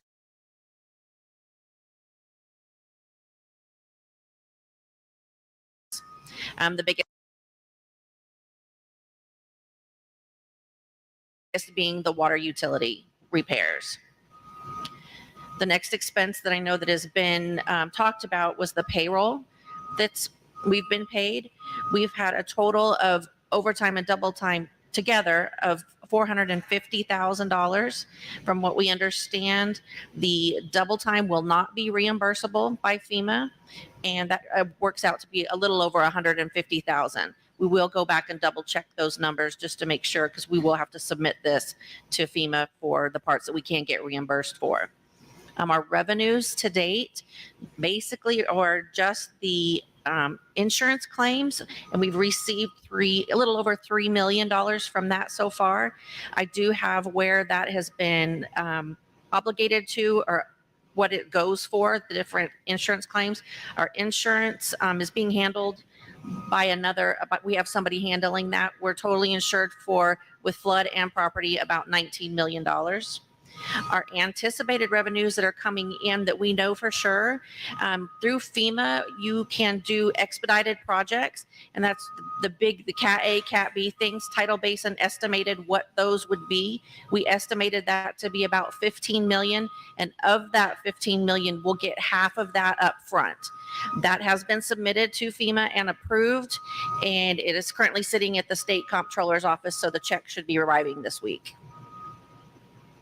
Do you have any questions? Any questions for Sherry? Guess not. No other questions on finances. Okay. Thank you, ladies. Well, Chris, when we say there's no questions, that's a pretty granular, that was granular information that was provided, which was very helpful.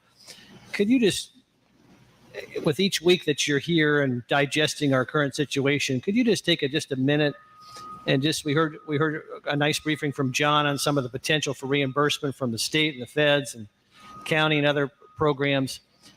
Are you, as you get deeper and deeper into this, and we can have our finance people comment as well, but are you feeling comfortable about the town's future from a financial standpoint, given all the challenges, but also all the assistance that's coming our way?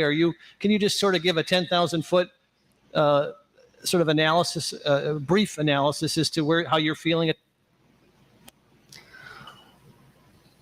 I'm going to say that so far so good. I mean, we have one of our biggest challenges is just the staff has been under a great deal of pressure and work. We've had some illnesses throughout. We've We've got vacancies, which I can go over with you. So when you have that many empty seats, as John says, no butts in them, then you have a lot of challenges. Amy's been out with a loss in her family. It's been critical. So we're just trying to still get our arms around it. But in general, between the reserves that you have in the general fund and the check from FEMA, and the mayor and I met in Orlando with the League of Cities insurance executive and walked through a number of suggestions that he had on things that we could do. There's money in our policy, for temporary office space. There's money in our policy for temporary employment. There's some things that we didn't know about that we're still learning about. They haven't even begun. It'll be several months before they have accurate loss information for us to sit down and talk about our claim.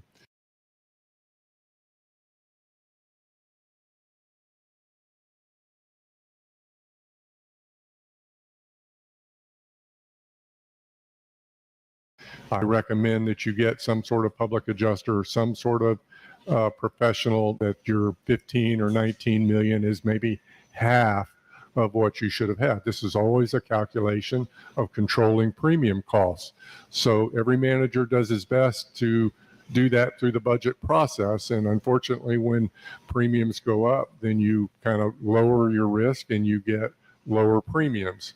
And you're gambling that you don't get hit, and y'all have kind of lost the gamble at this point on that. But listen, we have tons of help that's coming from all of our partners. We learn something new every day. The procurement is just over the last week, kind of we got to back up. My understanding this morning is tidal basin was procured properly, or at least we ran it up the chain of command, so that $500,000 plus or minus is reimbursable. We're still looking at some of the contractors that we've been using in the utilities area and others to make sure those procurements. We had a procurement due either last week or this week on general engineering work that we now have to back up and take a look at again. So there's, to answer your question, short version is so far so good. I don't see a crisis. We're going to have to help kind of reorg, I think, a little bit. Amy's been taking on a lot of the procurement responsibilities. Should that be in the clerk's office or in finance? We have a payroll and an HR function that's been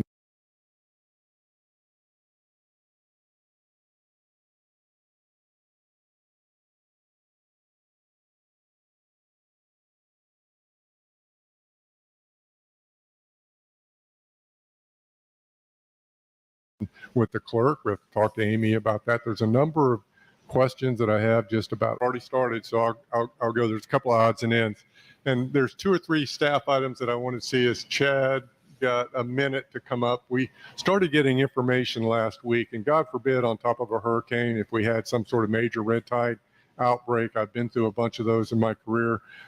On top of everything else, when you can't breathe the air, then you've got dead fish on the beach, then you got to react to that. So I know that the state or the Corps of Engineers has started, come on over here, has started sending notices out that they may open the flow. Lake Okeechobee is at some of its highest levels.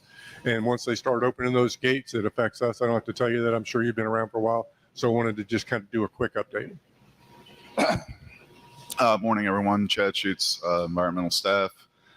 So good news is this morning there was a announcement that the red tide alert had been rescinded. I think that's by FWC or Department of Health. The bad news is that U.S. Army Corps did announce that it's going to step up its releases from Lake O into the Caloosahatchee estuary. So that's where we stand on that. If you have any questions, I have drafted a letter that will be out to you shortly.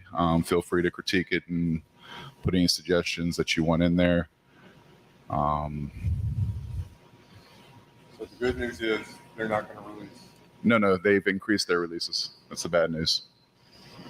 But the red tide's not spreading. The red tide has, the red tide alert has been rescinded for our area. It does still persist at Sanibel Lighthouse. So that's just a hop, skip, and a jump from here. So, whenever you look at this water sampling, it is just a snapshot in time at a particular tide in a particular place that is going to move around in an hour or so. So you have to take everything with a grain of salt and kind of look at the big picture. And I can continue filling y'all in on the data that's available. And I think my understanding is that the red tide is pretty severe north of us, right? Like Sarasota. Yes, sir. That's where the most intense blooms were. Right. Chad, has there been any, I'm sorry, Bill, were you done? I was just curious, has there been any data or testing done to the water as a result of Hurricane Ian and some of the debris that was in the water and or the bay? Has there been any data that's come back in terms of water quality as it relates to the hurricane and the debris? There has been. I'll have to follow up with. There were some folks that were out there from FGCU. We have not resumed our water quality, and that's something I wanted to get direction on from y'all, whether or not we're going to continue that outfall testing with the environmental lab from Lee County that we have been doing for several years now. So we don't have any data from our testing as a town. Yet there are some folks that have been out there, and I can chase that up for you. I would just point out that that's something I've tried to chase down because to me, it would be really interesting to know what's really going on in our water.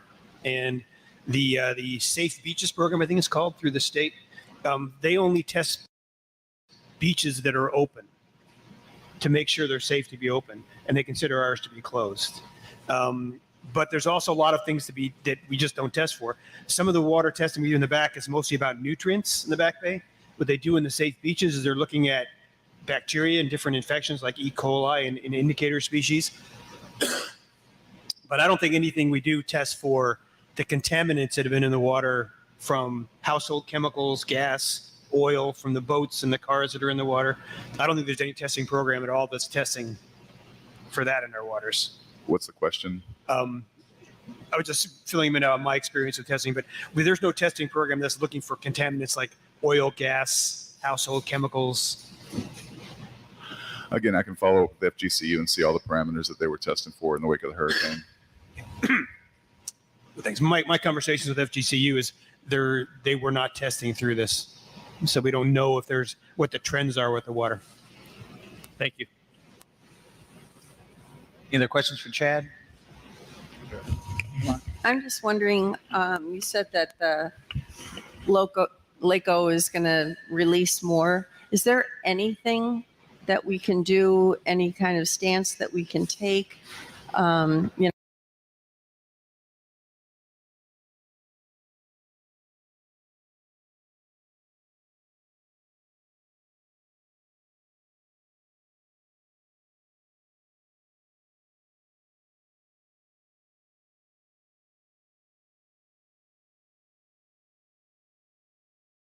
We're through rainy. Lake high on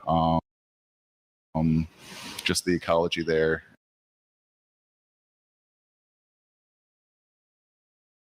And that trickles down to bass fishing and the snail kites and other issues for the lake that the high level is. But as far as a stance, Councilman King did ask me to draft a letter. It's been a bit of a moving target from during November when the Corps announced a release and then held back due to public input, and then went ahead and did do a release, and now they've increased that release. So I think now is a good time to convey your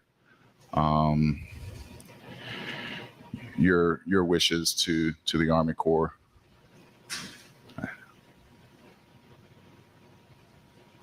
Welcome. Chad, I thought I heard you say that you're looking for guidance from us on to resume testing. Is that correct? Yes, sir. Are you wanting that today, or is this something?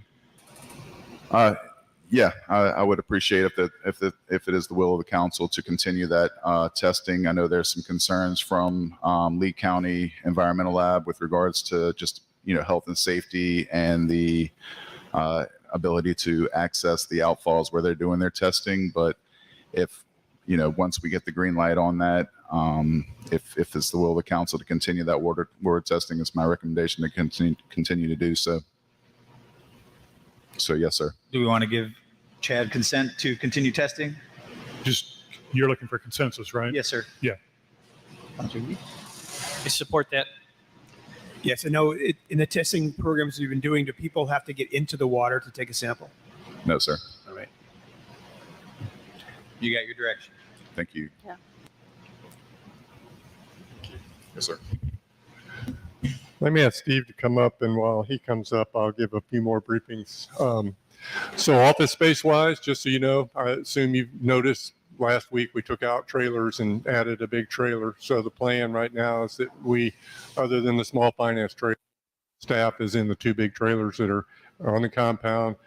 We're still trying to push to get the modular buildings brought in. That'll be the next phase in terms of office space for staff. Most of the work that I was involved in to see if there was another option for us in terms of office space over the next 3 to 5 years, resulted in not much. I did go to the library. It doesn't seem to really fit our need.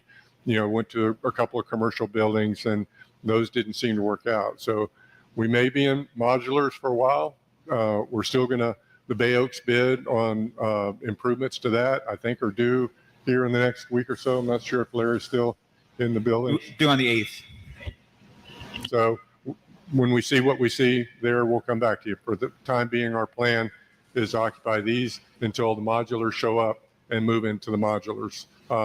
We've had a little bit last week of a kind of reality check on public interaction with staff and things. And so we're trying to rethink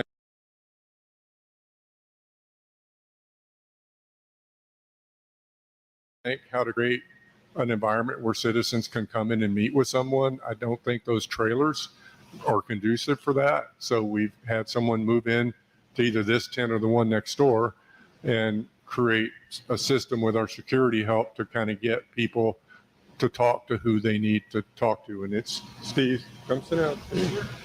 So Steve is. So Chris, just before you proceed, I just have had, and I'm not disputing your judgment on this, but I just give people a little bit more insight. There's a lot of folks on the island who view the library as a really an interesting option for the town.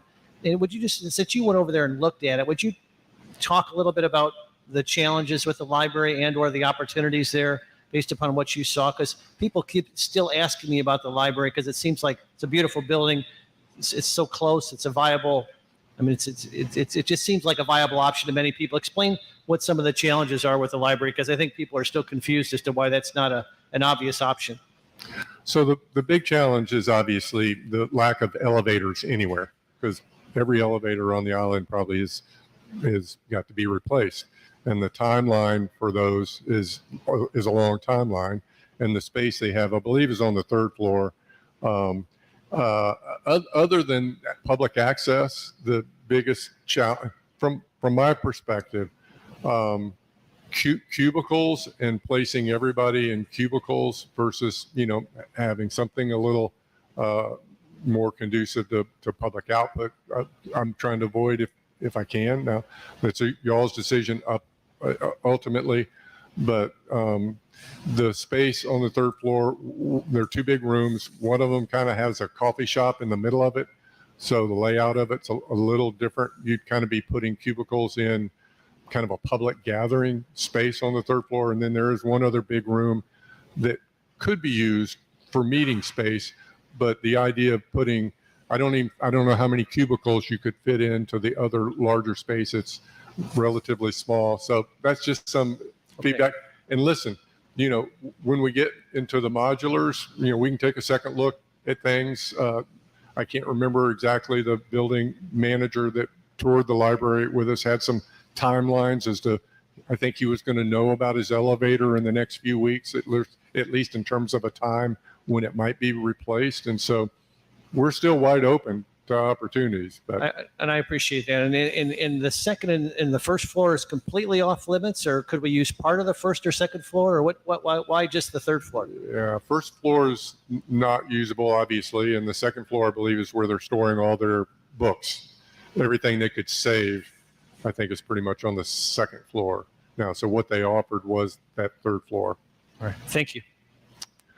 So while we're on it, maybe you want to touch base on the other one, that the green building that's down about the 6,000 block. A lot of people are still questioning that. I'll let you take this one. Well, it's very expensive, is bottom line. It does have a third floor that is would be great. It's got 20 offices, 2 conference rooms, reception area. Again, no functioning elevator, so getting people to the third floor.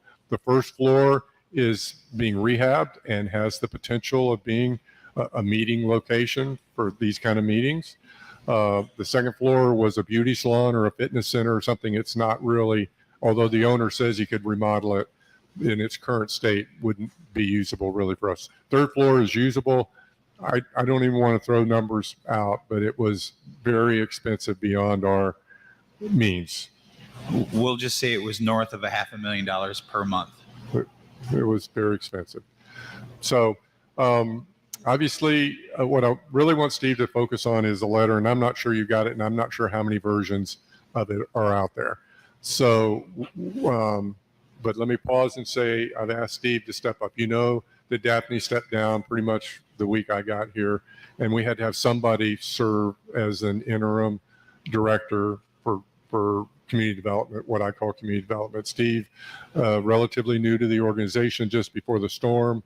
I'm told that it was hoped that he would be coached and mentored and be capable of serving. It's just that I've asked him to serve a little earlier than anticipated.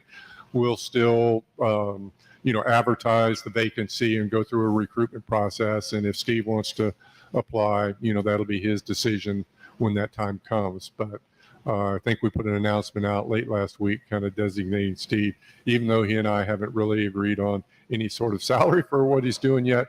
I've asked the state to backfill Steve. It's not fair to ask Steve to do the director position and building official.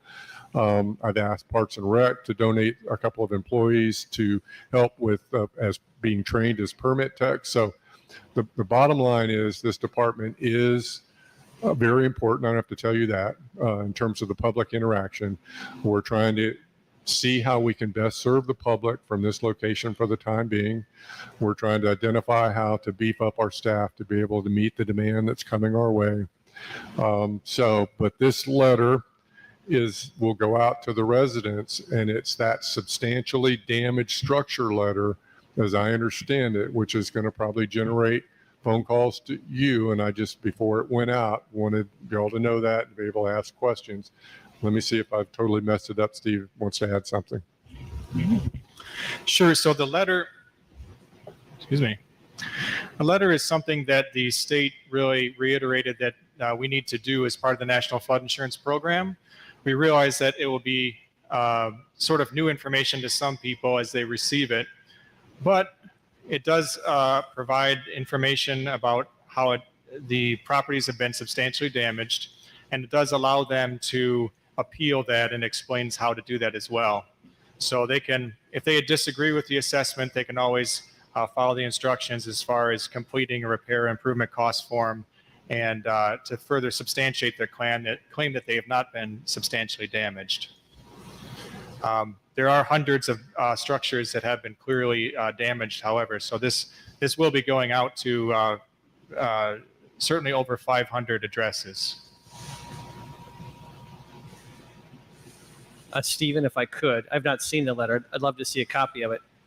Just got, as I assume everybody else did on the island, I got my property tax bill, and it's a bit confusing as to whether we should pay right now and utilize the discount for paying early, hold on, or submit your information about the damage or the lack of use of your property right now, and whether that'll be, and there's a school of thought that says that really won't affect this year's property taxes, but it potentially could affect next year's. So definitely do that. But then there's a school of thought that it might affect this year's. Do you have any insights on what the county's thinking on this and what people should do? Because it's a bit confusing out there for folks. So I think we'll know more later this week. Okay. There was a call last week with all city reps, and the county held the call. Most of it was about everyone's status on estimates of revenue loss. There's a delegation meeting. When I say that, I assume you all understand. Local legislative delegation meeting Wednesday begins at 9 o'clock. It's at the State College in room AA177.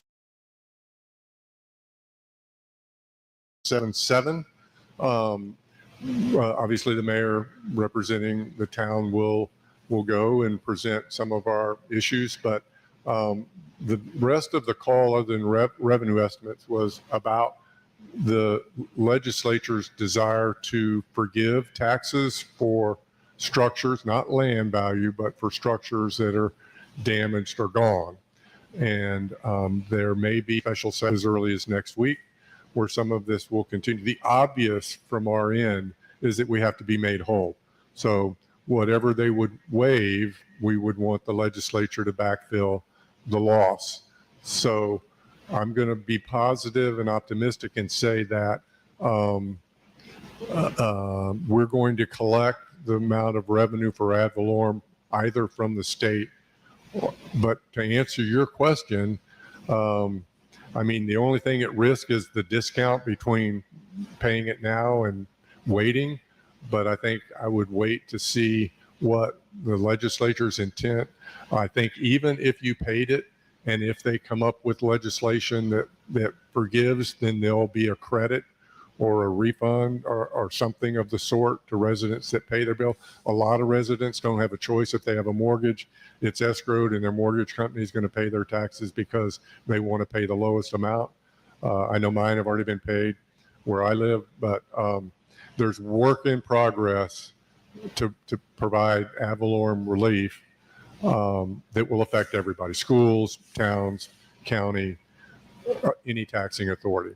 So we'll know more. That's really helpful information. And I think I saw where the governor extended the deadline for that discount, for the early pay discount. So you might want to check your bill. So people have a little bit of time to watch and see what happens with the special session of the legislature. But I know everybody got those property tax bills. So that's really helpful guidance. Thank you.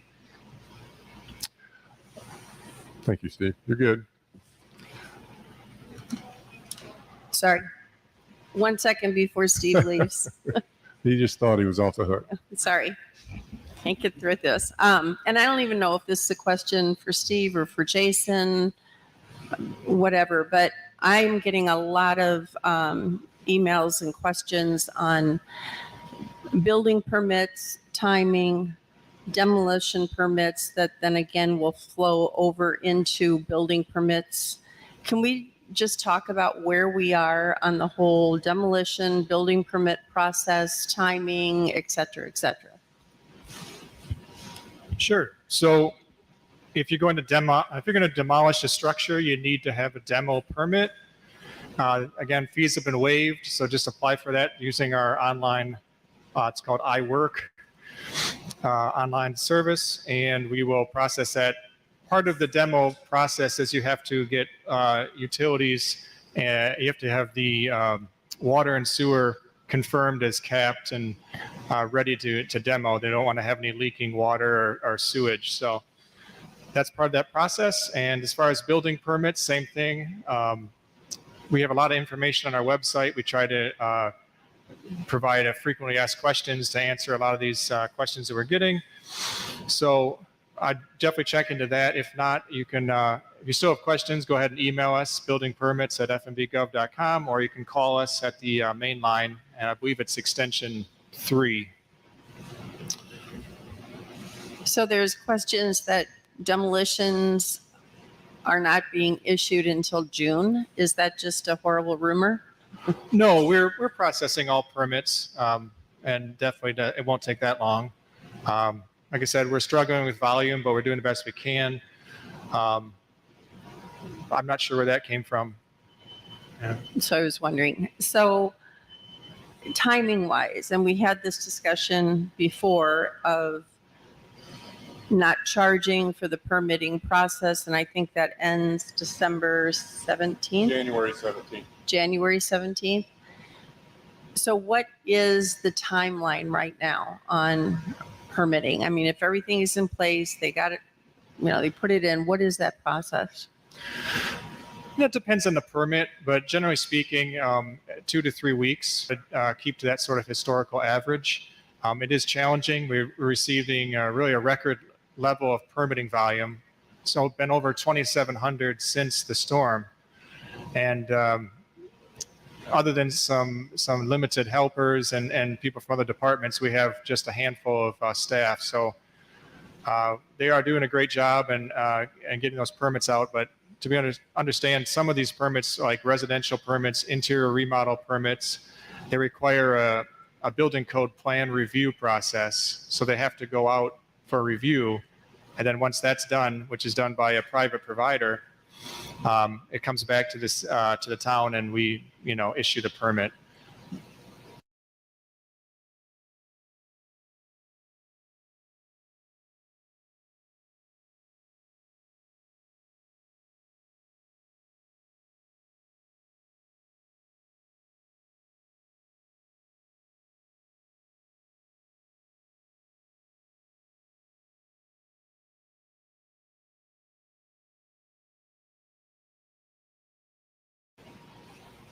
Been staff time and having to track that down? Yes, definitely. Part of the process after a storm, the National Flood Insurance Program requires us to receive documentation that shows the cost of the permit, or not the cost of the permit, cost of the work that you're going to perform. So all of your costs need to be itemized and placed on that repair/improvement cost form, and that needs to be included with all building permit applications. That is part of the process that we need to follow. So be sure to include that. The biggest thing, I think, just to read through the FAQs and read through your application. There's a lot of information on the actual form as well. And sometimes, if you're going to follow that, I think you have a lot better chance of getting through the process without back and forth.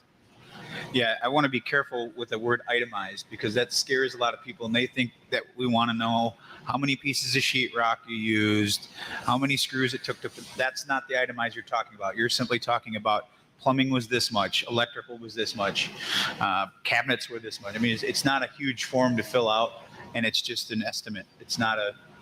It's got to be in the ballpark. It can't be, I'm replumbing my house for $1,500. Right. A lot of people are doing owner builder permits as if they own the property in their own name, and they're going to live there for at least a year after they get done the construction. That's a way some people can save some money.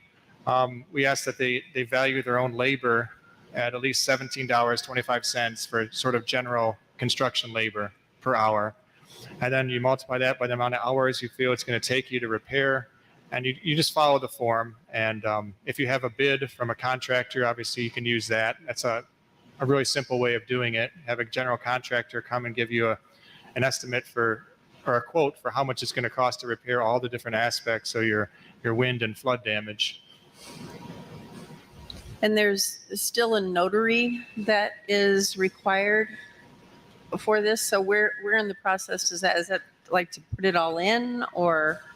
Yeah, we've tried to be pretty here? understanding because of the some people are they don't have varying levels of electrical services at their property, so we have been waiving that notary requirement since the storm. Normally, it is required at every form. You can see at the bottom, but we're trying to be expedite the process and understand that certain services are hard to come by. So that is being waived then? Currently, yes. Okay, thank you. Questions for Stephen? I guess I'm not sure who to direct this to, but Steve, thanks you for all your hard work and your coworkers in that department. Chris, you had mentioned about getting people, 2 employees over from Public Work. Parks and Recreation. Is that enough, or do we need to add more people there? Well, without getting on a soapbox about this department, I've already said how critical it is. So, the fees that you waive, these are ballpark. So you generate about $1 million in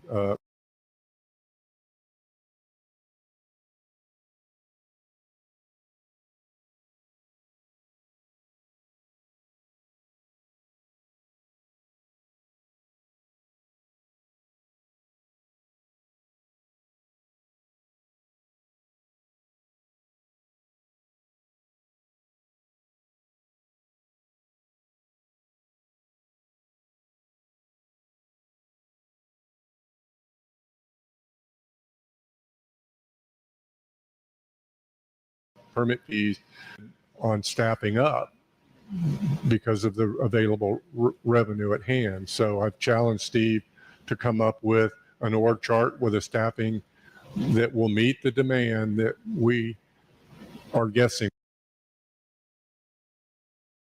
we're going to get. And all this work that you've already mentioned, there's a planning committee meeting tomorrow, and there's changes coming, and all the redevelopment of your commercial areas. And there was lots of conversation about housing at the League of Cities meeting, both the county meeting and the league meeting. I think housing is going to be a legislative issue this session.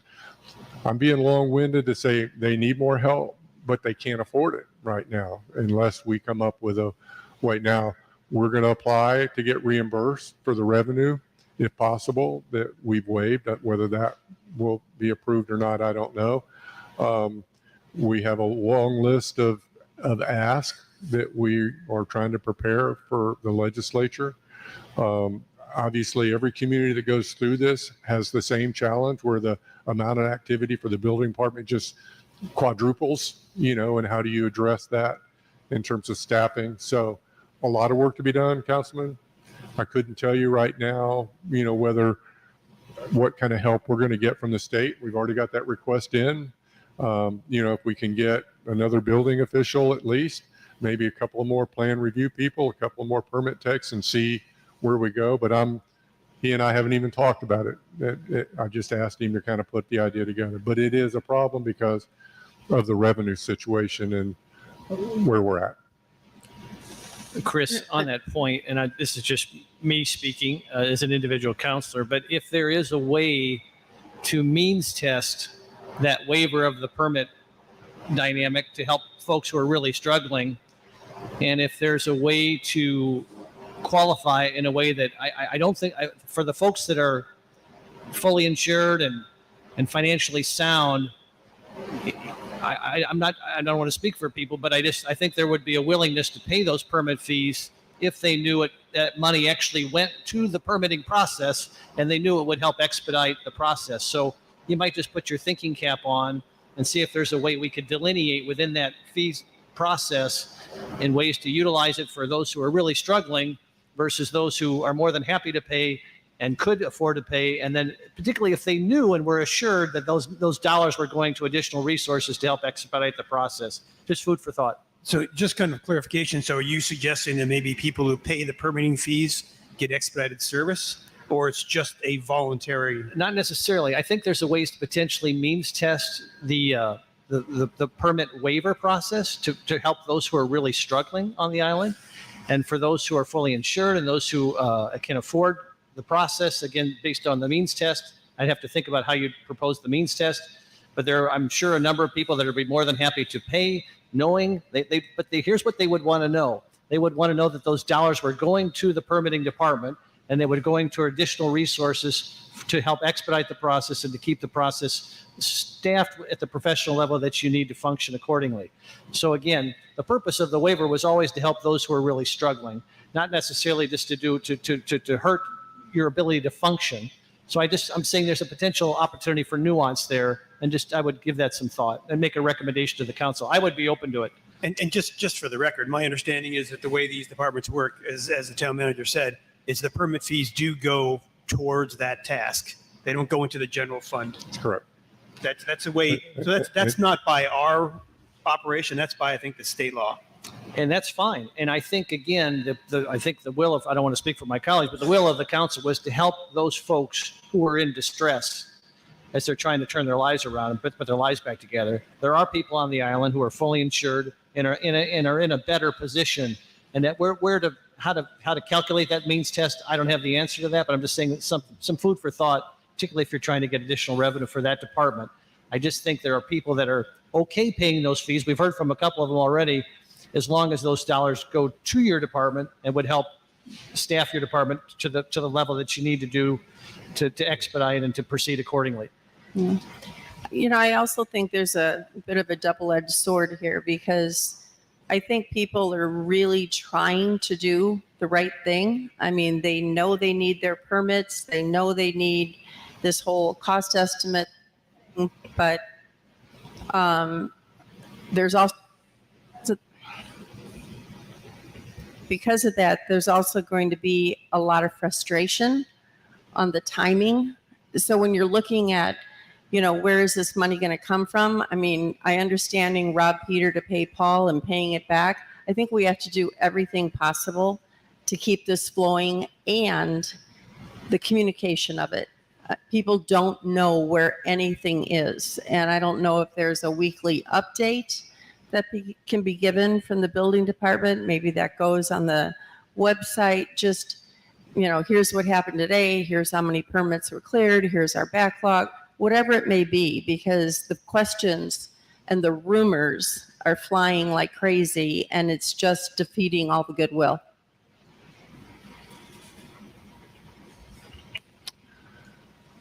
Any other questions for Stephen? Thanks, Stephen. Thanks, Steve. A couple of just odds and ends. I do have a meeting tomorrow with a retired HR professional in the area. I don't have to tell you that the vacancies that we have, we need to expedite a process. We want to follow the charter in terms of posting positions and do all that, but we've got a lot of work ahead of us. I'm still, with Amy being out, I haven't had a chance to get with her. I'm not sure I understand the pay and class system that the former manager used. I may suggest that we bring someone in fairly quickly. The only way you'll recruit and hire good people is if you pay a fair and competitive salary for the position, and I can't figure out what we're using. So that's another project that I'm looking into. I'm expecting a proposal from somebody, a pay and class study somewhere in the $10,000 range. I don't know enough. I haven't gotten with Amy and made sure that I've been given a full explanation of how this 5-step seniority-based system that Roger used, works. Yeah, still trying to figure it out.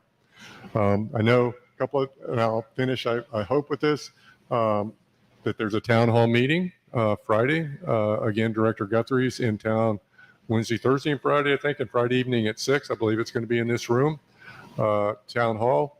So I know we're getting word of that out. I'll be here. I'm not sure what will be on the agenda, but I'll be here. We'll see how the town hall goes. Also, one of the most important programs that's available to you after a storm is called the hazard mitigation grant process. I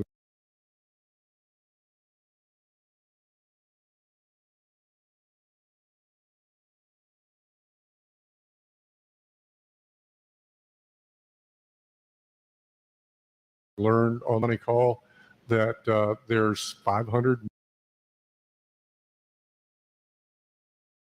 million we got in the work that I did in the Panhandle. Every grant we applied for, we got. And you want to, you compete within the county with all the other municipalities in the county. I'm not sure how they're going to rack and stack these projects, but things like a city hall, a lot of environmental restoration work, your water and sewer system needs. There's a lot that can go into that. And we have a very short time to, so what I would hope is at the meeting in January that we would come back with suggested projects for that grant program and then get to work getting them done. The mayor's heard from the county that deadline was flexible because it scared the heck out of me. It's not normal that the hazard mitigation apps would all be due within 3 months of a storm event. Sometimes it takes a year or so to really figure out what you want to do. But we'll have to ramp up on that grant, and there's tons of other grants that are out there, and we just don't have anybody on staff. That's a lot of organizations have a whole separate grant writing capability that we do not have right now. And that's enough for me, Mayor. In the grant writing, is this something that we could get contractors? We could outsource? This? Back to John's throat to choke, that possibly through the disaster recovery solicitation that we do, that there would be grant writing service there. John's assuring me that everything we need can be had through that process. And my concern is that obviously it's going to be at least another month before we'll be back with a recommendation on that company, and it could take 2 or 3 weeks to get a contract in place. We could be several months away, and hazard mitigation's due in less than that. So I don't think I can wait for this disaster recovery consultant to be on board. Now, when the state disaster recovery people get here later this week and take over for Tidal Basin, I'll be right on top of them first day. Here's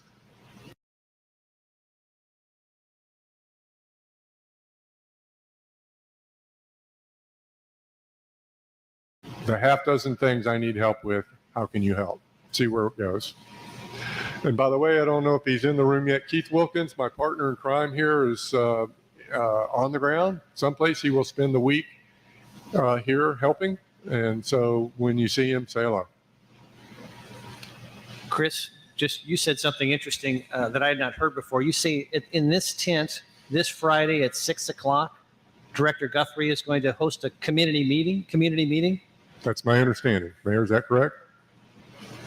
Well, technically, we're hosting it. He's going to be here to answer questions along with FEMA, our staff, basically like the first one, but it's going to be here. So anybody has questions for our staff, for Director Guthrie, for FEMA, pretty much anybody that has questions that want answered, people will be here that day to answer them. That's great. And is there a formal presentation, or is it going to be just people will be available to answer questions informally? My guess is it's going to be a formal, because they asked me if I would moderate. I don't know if that was a good idea, but yeah. No, so I'm guessing it'll be like similar to the first one, where if you're in the audience, you can ask the question, and the person will take it that it's directed to or can answer it the best. And so for the folks here on the island, if they have a problem with the feds, with FEMA, with the state, county, town, this is a good opportunity to come and talk to someone in person. Correct. There's also, I believe Jennifer has it on our website. You can go and see who specifically is going to be here. So anybody that you have a question for that's in that agency, they'll be able to answer your question. That's great. Thank you. Is that meeting going to be streamed so people don't actually have to show up here, or how is that going to work? We'll have to ask Jennifer. I don't know that we'll be able to stream it, but if you have questions, maybe you can reach out to one of us to ask specifically. If you can't be here, I'll be more than happy to ask the question for you. If someone else doesn't ask it, right. Jennifer, or send them to Jennifer. Maybe Jennifer, you can compile, or somebody can compile a list of questions that people have if they can't be here, whether they're up north or they just physically can't be here. We'll do our best to get all the questions answered that we can. Mayor, Keith walked in right after I introduced him. So if you haven't met Keith Wilkins, he's here on site. Good to see you again, Keith. You have anything else, Chris? No, sir. Any other questions for the town manager? None? Town manager, this is a very abstract question, but I don't know where else to ask it. The FP&L person was here earlier, but as you go down, someone just reached out to me and I experienced it personally this weekend. But as you go down, obviously we're all working through challenges, but as you go down to Estero Boulevard, there are a nice spattering of streetlights. Obviously we got a long way to go. But as you go down Old San Carlos, like down to Wahoo Willie's, it's really dark after 5:30. Didn't know if you see the FP&L rep, if they could just put 1 or 2 streetlights on Old San Carlos, that would be in a perfect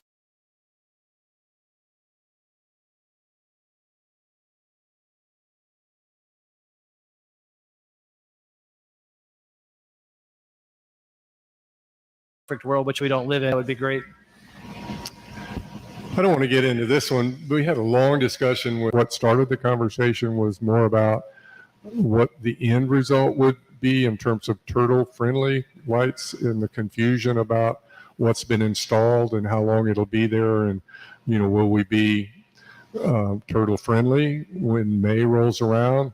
I think that's an ongoing conversation with FP&L and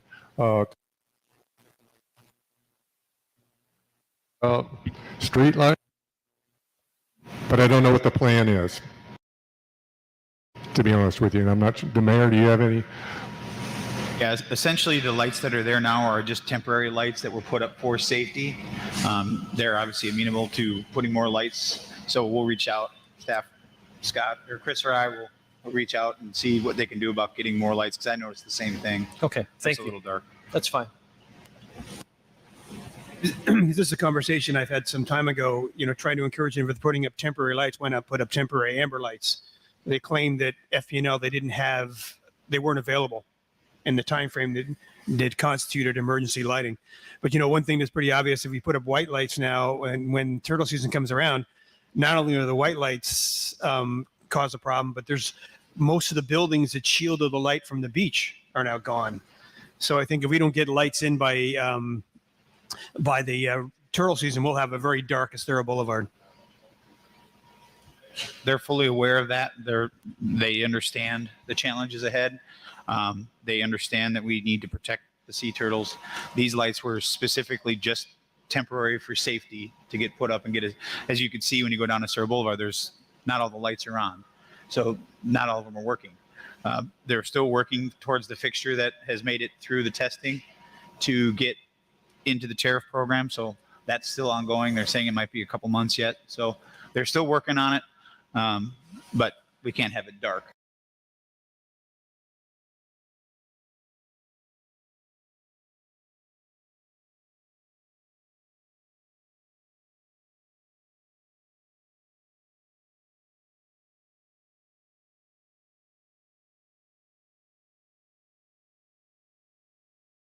We got to have a light.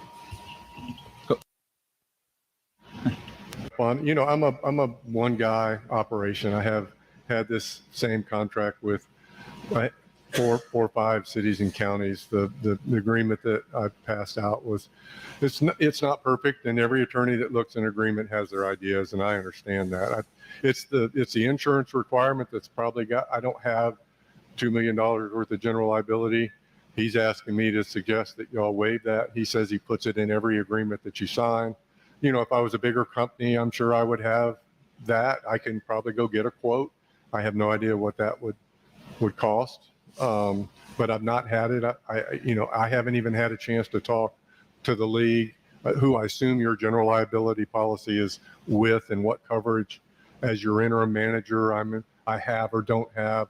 So it's, we can just keep plugging away at this contract. You've already, your finance folks have already paid Keith and I for the month. As long as we get paid, I'm good. Well, I looked at your contract, and then I looked at the one that John sent back. I don't know if my colleagues have seen it, but I had to literally stop reading on page 12 because everything was redlined, everything was crossed out, everything was redone. So I was really trying to keep up. And after page 12, it just, to me, I was concerned because we were told that the contract looked good. There'd only be a few minor little changes. And then when I saw that, to say I was dumbfounded would be an understatement.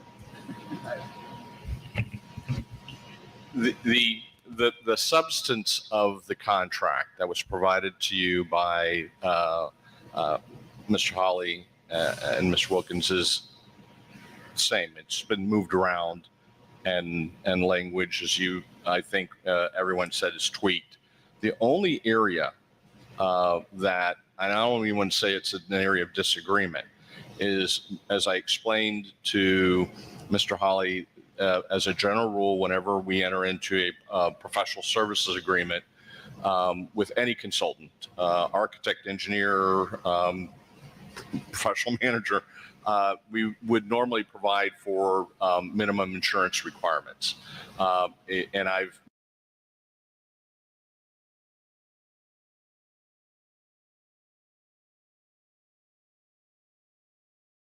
made it very clear to him to come here today and ask if you all want us to waive that at the staff. We will, and the contract's done. And there's also some indemnification language that they ask to be tweaked.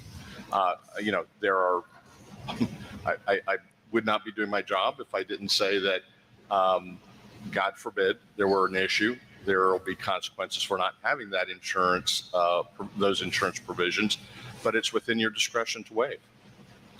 Oh, I'm sorry, Mr. Mayor. No, I understand that you've got to do your job, but part of my job is, and our job is to make sure that things are moving seamlessly. So this was supposed to be done weeks ago, and it's still not done. Um, in the time that we're at, we don't have time.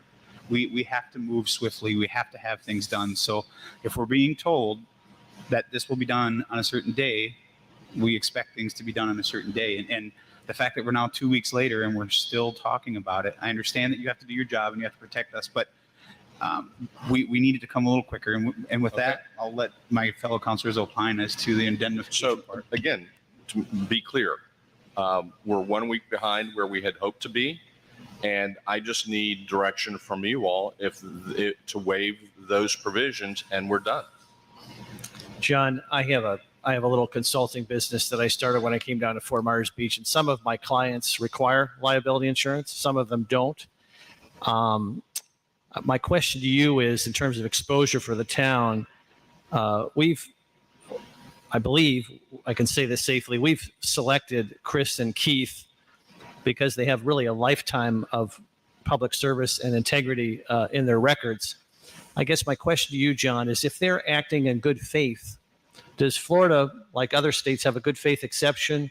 In other words, if they're acting in good faith and everything's proceeding, I guess what I'm asking you, John, is particularly with our insurance, with the Florida League of Cities, so forth, what's the exposure for the town if we waive the liability insurance requirement? Because I think that would help us make our decisions, because I'm not terribly concerned about these gentlemen from an integrity standpoint, but I'm just curious as to what your thinking is in terms of how you went about that.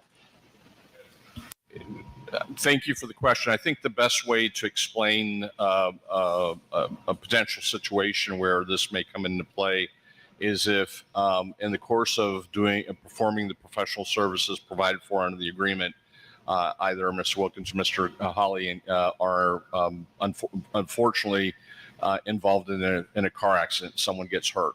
Under normal circumstances, if we had our standard insurance requirements that we have for other consultants, that their insurance would be what the injured person would look to, and which the town would look to for coverage. In the absence of that, it would be potentially our liability because they're working for the town. But John, if they were actual town employees, the town would have covered that liability, correct? Yes, but they're not. Well, they're not, but they're acting as town employees. That will ultimately, the point I'm trying to make is that's ultimately going to be an issue for a court of law to decide, because the insurance is not there and there will be liability. What's the limit of the liability? Hopefully no more than the statutory requirements under 286. I'm sorry, it's not 286. I think it's 250 per occurrence, 350 cumulative. They just increased the cap the last legislative session. And not to get into too much granular here, but would their personal auto insurance not cover part of those? They're asking for that to be deleted. Then we can plug that in. Sounds like we might have a compromise here then, right? That was our concern, is that we're engaging their company, and I didn't know if they had corporate insurance. If the individual then automobile accident, I've insured my truck, if that was the question. Yeah, and your insurance would be first pay, obviously, right? Your truck insurance. Yeah, I'm comfortable with that because they're in essence acting as town employees. So we have a lot of contractors who work for the town. Like I see Chad back here. I think he's a one-man contractor. Does he have to have this insurance? To be honest with you, I can't recall whether or not their employment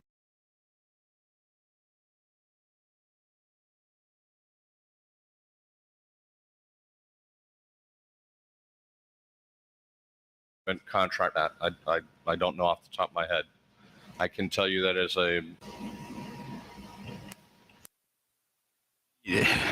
again, I go back to this. It seems like this has put us all in a tough predicament that we didn't need to be in. We're at risk now without the indemnification. Had we known that, maybe they wouldn't be sitting there if they can't, if that's not The something. the indemnification provision that we generally have in our contracts is, and admittedly, it's more of a one-way where the contractor agrees to indemnify us. And what's currently in the contract at the request of Mr. Holly and his partner is that there will be a mutual indemnification provision. That's what's in there. And then the insurance language has been, provision has been deleted. It's in its entirety. So, John, just to make this more clear, like mud, you say there's a mutual indemnification provision in there? Yes, sir. That doesn't give you a peace about things?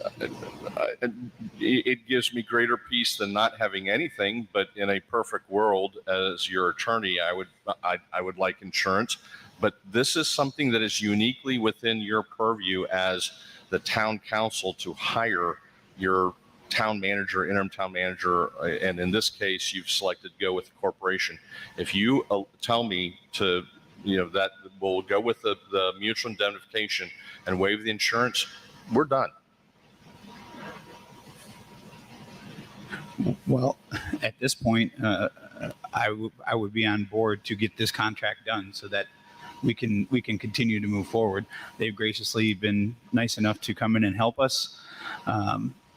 And this is one thing I think if we can get off the plate that we don't have to worry about, it would be a good step forward in my opinion. But I'll defer to my. Are you putting that in the form of a motion, or do we need a form of a motion? Do we need a motion or just consensus? I would prefer a motion, just motion to direct the town attorney to finalize the contract consistent with the discussion of the town and direction of the town council. And Chris, are you okay with the discussion that we've had, or is there something that you want to add to this conversation? I guess it's more if we do arrive at, and I don't think we're that able to execute the agreement subject to finalizing it today, or do you want it brought back to a meeting where? Well, I think that there's been enough discussion. I think you two can handle it from here. I just want to make sure that it gets handled.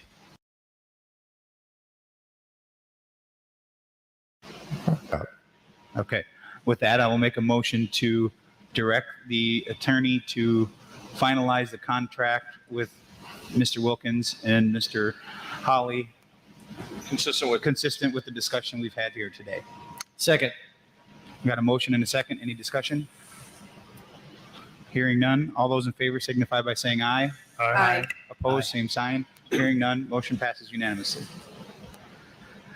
Anything else, town manager? Town attorney? Two items, Mr. Mayor. The one that's in the agenda and another one that is very similar to it. So pursuant to section 286.011, subparagraph 8 Florida statutes, I hereby request authorization of the town council schedule and conduct an attorney-client session with the town council, town manager, and outside special counsel to discuss pending litigation in the case of Edward Rood versus Town of Fort Myers Beach, pending before the 11th Circuit Court of Appeals, case number USCA 11-22-13126.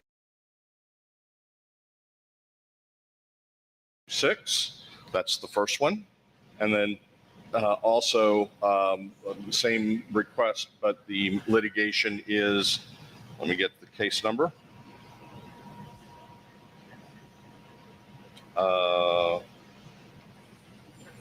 That's the wrong one. Sorry. It is Jameson versus Town of Fort Myers Beach, Florida, pending in the Second District Court of Appeal, case number 2D21-2723. When were you proposing to have this? We're proposing to have them either at the beginning or prior to the meeting, the regular council meeting scheduled for January 5th, 2023, or afterward, whatever is most convenient. We'll work with the clerk to decide with outside counsel their availability and schedule either before or after, as the case may be. And do you need a motion or something to authorize? Yes, I do need a motion on and approve and direction on each one. And would you say the date and time one more time that you're proposing to do this? January 5th, 2023, I think is our next meeting date. It'll be before or after that regularly scheduled meeting? Historically, we've done them before. Okay. We can maybe try and start a little bit earlier, but 9 o'clock is usually what we do. And we schedule them in 1 Point hour. of orders. We don't have a meeting on the 5th. I'm Our sorry. next meeting would be the 9th. 9th, I'm sorry. Thank you. Very right. Thank you. I apologize. So it would be January 9th, starting at 9 o'clock. And we'll schedule them in 45-minute intervals. Okay. 9 o'clock is the council meeting, so. Correct. So we would start the meeting. We will post the notice of the meeting for the regular meeting at 9 o'clock or as immediately thereafter the shade sessions. Say, John- Unfortunately, unless you want us to do them on the back end. John, I think just for the public is used to us meeting at 9 o'clock, and I'd hate to have somebody come here at 9 and have to wait for. Right. All right. We'll, An hour. we'll schedule Yeah. them on the back end. But the other side of that is we need a court reporter for the shade meeting. So it means you have your court reporter waiting for an unknown Well, they time to could start. just the come a meeting. little bit later, but yeah. So the court reporter is required for both of these shade meetings? Yes, sir. As well as obviously the presence of. I mean, that's the first Legal. meeting we're going to have since the holiday break, and there's going to be a lot of pent up business. I just hate to see 20 people from the public show up and have to wait an hour and a half before we get started here. We'll work with the town clerk to schedule it afterward as best we can. Is there a reason we can't do it before then? We have a M&A scheduled for the 12th. Could You it would be have to- after that? You have to have it at a regular meeting, so it would have to be scheduled as a regular council meeting. You cannot do it at an MNP because you're not authorized to take action at an MNP. It's a workshop.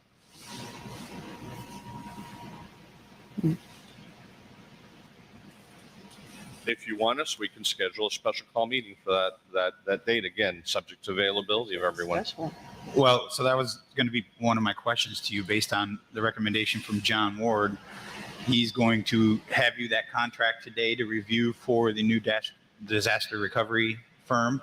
That if we can get that back, well, we need it back before Friday.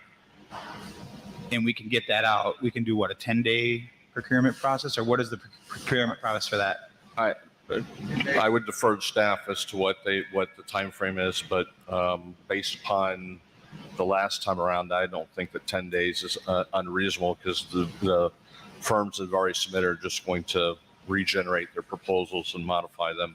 So if you can get that contract back to John to get it into that RFP, and we can get that RFP back, is it a potential that we could then call a meeting towards the end of the month to do the shade meetings, approve that RFP to go out and try to get it all done in one time?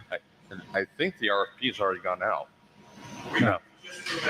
No. Okay, so we'll be in a position to get back the proposals and submit them to you for action. Okay. We don't need any further council action to send a new RFP out, though. Okay. Hold on, John. Okay. You're talking about a timeline to bring Got it it. back Okay. for action. So you can send it out as soon as John gets it back to you. Yeah, I'll work with your procurement, but Okay, perfect. So is there a will of the council to have a special meeting, to have the shade meeting before the 9th? Oh, what Out of date? state. What's that? I'll be out of state. Before that, okay. So there's that. Yeah, I'm gone the 19th through the 29th Of this. of December. So then it looks like the 9th is going to have to be the soonest we can do it. We'll work towards that date in the afternoon. Oh, you're here? Okay. So I guess I'll make a motion to have the town attorney work with the clerk to schedule a special shade meeting. Do I have to give the case number? In the Jameson versus Town of Fort Myers Beach, Florida case, pending the second District Court of Appeal 2D212723. That's the motion. That's the first one. And what is the second? Oh, okay. Well, so the Jameson, is there a second? Second. Got a motion and a second. Is there any discussion? Seeing no discussion, hearing no discussion. All those in favor signify by saying aye. Aye. Opposed, same sign. Hearing none, passes unanimously. The second one is pending litigation, the case of Edward Rood versus Town of Fort Myers Beach, pending before the 11th Circuit Court of Appeals, case number USCA 11-22-13126. I'll make a motion to instruct the town attorney to work with the town clerk to get that also scheduled on the January 9th meeting for the Rood case. Is there a second? I'll second. Got a motion and a second. Any discussion? Hearing none. All those in favor signify by saying aye. Aye. Opposed, same sign. Hearing none, motion passes unanimously. Okay. Anybody have any questions for the town attorney before we move on? Hearing none. Council members' items and reports. Vice Mayor Adderhall. Mr. Mayor, did you want to, was the mail issue on your list? Yes, it was. You want me to defer then on that? Okay. Sure. Yeah, we can. I think just throughout the meeting, all of my other questions have been answered. So thank you very much. Thank you. Councilor Veach. I've mentioned this before, but I'd like us to start a discussion about Times Square. And my understanding, and maybe Jason can clarify this, that most of what the buildings that are gone in Times Square are all in a V zone, which is highly restricted. And there's two options that I've heard kicked around. One is to raise the whole Times Square up, put parking below it, and have everything built up, which of course you need to have. The property owners would have to be in coordination with it. The other thing that's been passed around is hardening the wall like TPI proposed some time ago. And again, I'm not sure the details, but I think that converts a V zone to an A zone to allow for dry-in development on the ground floor. I just think it's a complicated issue, and I think it's something that we should just start having conversations about with the businesses and with the town. Both these options would cost the town money, but I just think it's just good to have some clarity. I think uncertainty is very difficult when you're a businessman, and I think going forward in Times Square, I'd like to just have a discussion and see which way we're going to go with that.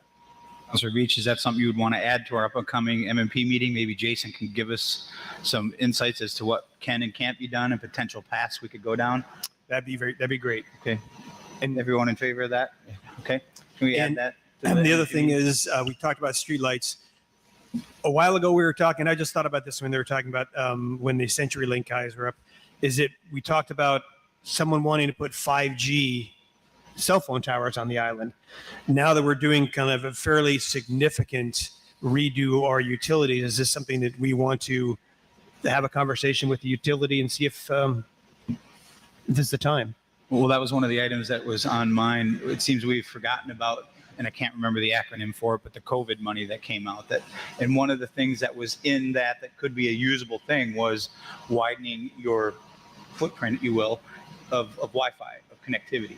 So I don't know if that's something that we can have the staff look into as a feasibility of using that. I know it was talked about using it for the stormwater, some of it for Bay Oaks.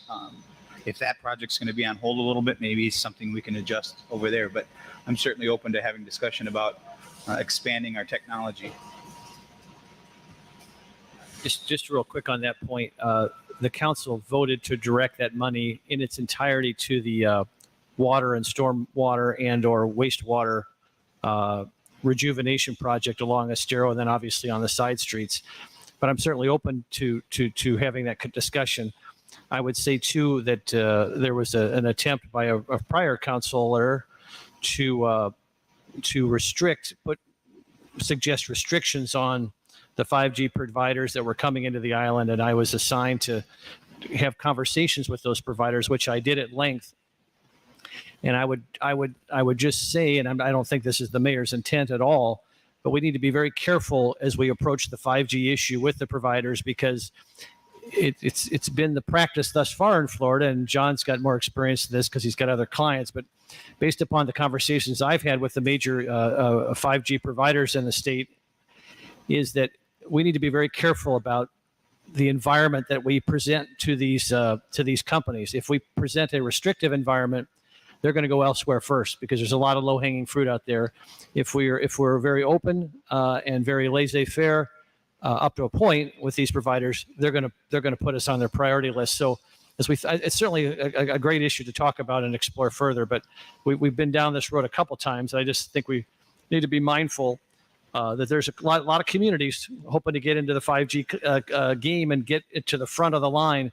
And one of the ways to do that is to be very a very user-friendly community to come in and provide that service. And for those, and communities have a right to put up all kinds of roadblocks, and that's great. But they're also going to the end line. So just food for thought on that. And I know that's not your intention, Mr. Mayor. As we think about this, we need to think about what makes us most attractive to these large providers to come to Fort Myers Beach and put that 5G service here. Thank you. Anything else, Bill? Nope. Councilor Woodson? So we had talked a couple of weeks ago, and I just wanted to find out exactly where we landed on the container permitting approval process. I mean, is that in place now? We talked about having it in alignment with state guidelines and state licensing. But are people allowed to, is that permit in process in place right now? Are you referring to storage containers? Or are you talking about restaurant containers? Restaurant, bar containers for serving liquor. Jason, you want to come up and touch on this?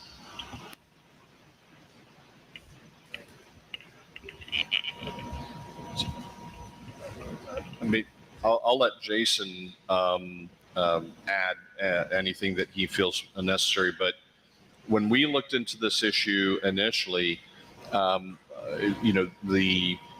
food trucks were fairly simple because there's some state preemption, but also the same generally applies to the storage containers being converted or being used for field kitchens. Again, there's a state framework for permitting of those facilities. Assuming they meet that criteria and they have an eligible site, where the landlord or they own the property themselves. The direction that you all gave us was to go ahead and to allow them.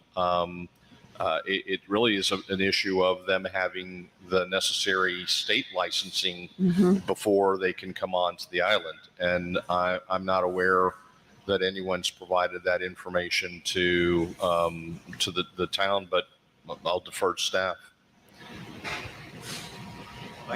I do know that there's at least one that has reached out about purchasing one of these that has an ADA toilet in it. It's fully ready to go. They know that they have to go through the state requirements to get what they need. But I think what you're trying to get at, and I don't want to put words in your mouth, is as a council, are we okay with that being put out there if they go through the state guidelines that they need to go through? One kind of question, I think, when we talked about this before, and correct me if I'm wrong, that in order to serve alcohol, you need like a more permanent building, right? Which is the container, not on wheels. Yeah, it can't be. The catch-22, I would say, and I'm just trying to think this through, is that if it's considered permanent, does this mean now it has to be conform to all the building codes, including flood elevation? Because if you know what I mean. So if it's permanent enough for alcohol, does that mean it's permanent enough to be considered a new construction and has to conform to the flood elevation?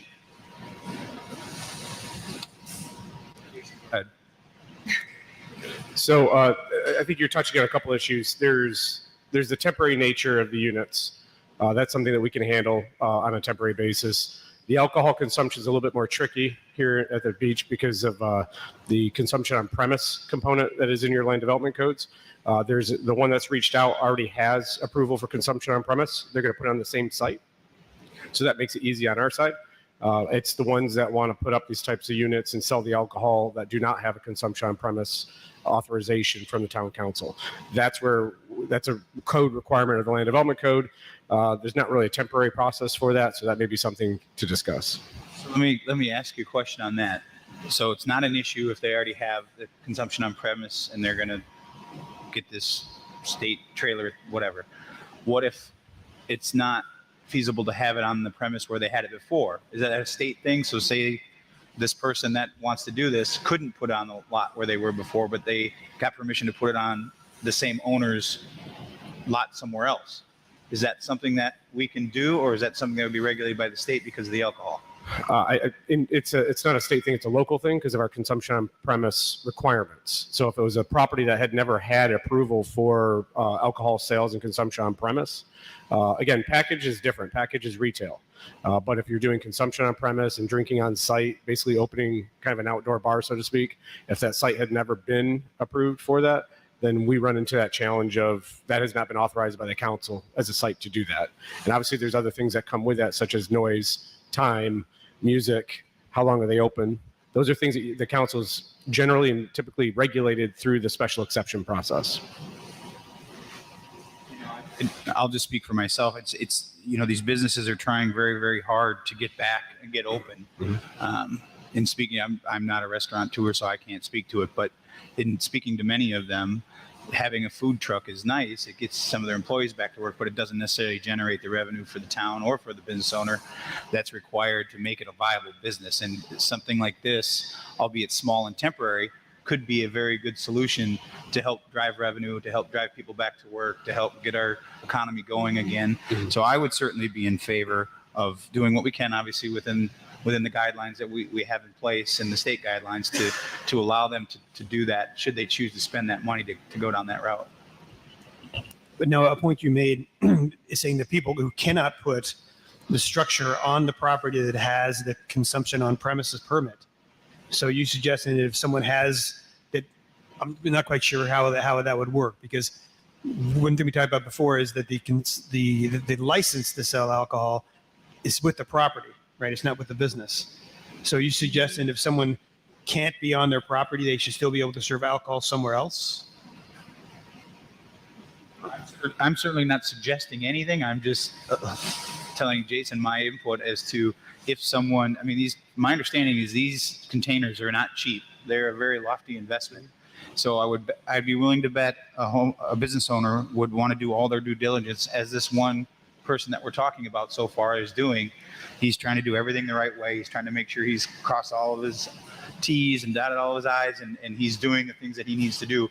They just need to know whether or not we would support that being put on the location. I'm not certainly saying that you can put one in your front yard or your house and start selling booze out of it. But if you have a location that you can put it, that the landlord, if you don't own it, is okay with it being there, I certainly don't have any objection to allowing them to do that if it falls within what Jason has told us about already. So in the example we're talking about, they have a site to put it on that has approval for consumption on premise. Remember, your consumption on premise is based on generally proximity to residential. So that's where the noise and hours comes into consideration and concern. But if it's a restaurant, and there's where the trick is, right? If it's a restaurant under our code, you don't need to get consumption on premise. If it's not a restaurant, it's primarily alcohol, then that's where it triggers. It's basically a bar. And I'm certainly in agreement to help the businesses in every way we can, as long as we're not violating some state law as far as new construction or being able to serve off of the property where you have your COP license. Good. I have confidence in our staff to be able to disseminate what they're going to be able to allow to do by the state. So I think they've got a pretty good handle on it. They're pretty cautious. I would stand in support as well. We're just looking for consensus then, or we're looking for something? I think we've got enough consensus to give Jason the direction and staff the direction that they need. Right. Willing to move forward and remove whatever roadblocks we are putting up and helping support the businesses. Right. Yeah, and I'm totally in support of it, otherwise I wouldn't have brought it up. Anything else? Yep. So did you say you were covering mail delivery? Okay. Beach Elementary, I understand there's a parents meeting tonight at Skip One Seafood. Is that at 5 or is that at 6? It's 6 to 7:30, I believe. 6 to 7:30. And is that the place that we will get updates, what has taken place between the last board or town? No, what was it? It was the school board meeting. Yeah. School board meeting versus where we are today. It's my understanding that the school board or the parents reached out to Ms. Patrica to have a meeting to discuss, concerns, options, things like that. I'm certain that the new developments we've all heard so much about will probably be discussed at length, and updates will be given. But it's not my place to give those updates, but I'm pretty confident that they will be discussing that. Okay, thank you. That's all. Councilor King?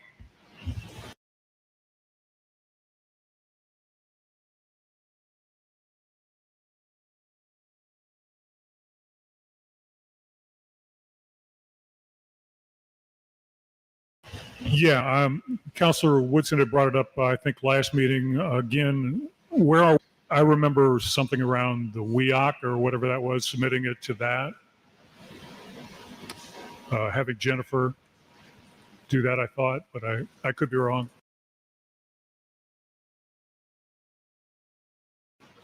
Let me work on it. Okay. I don't have a report. Along with that, I think, having been there Saturday, there were 2 restrooms that were brought in by a private individual, but there's no trash containers there as well. And that needs to be addressed as well as regular pickup if we're going to be having events there. I'm sure, Chris, can you add that to your list of discussions? I would kind of think too, because I was downtown and the town parking area, which is the old road, that it was cleared, but it was full. It still had hasn't been swept. I wonder if you can just also maybe start making an effort towards bringing the town parking facilities back online. Because I was down one time and I saw that people were just parked all over Times Square, and people seem to be parking wherever now. I don't want to speak for Chris, but I know that the staff is looking at replacing signs where they can replace signs and getting. I spoke with Chad today. They're working on picking up as much sand as they can to get it filtered to get it back out there. So it's in progress. It's being worked on. Also,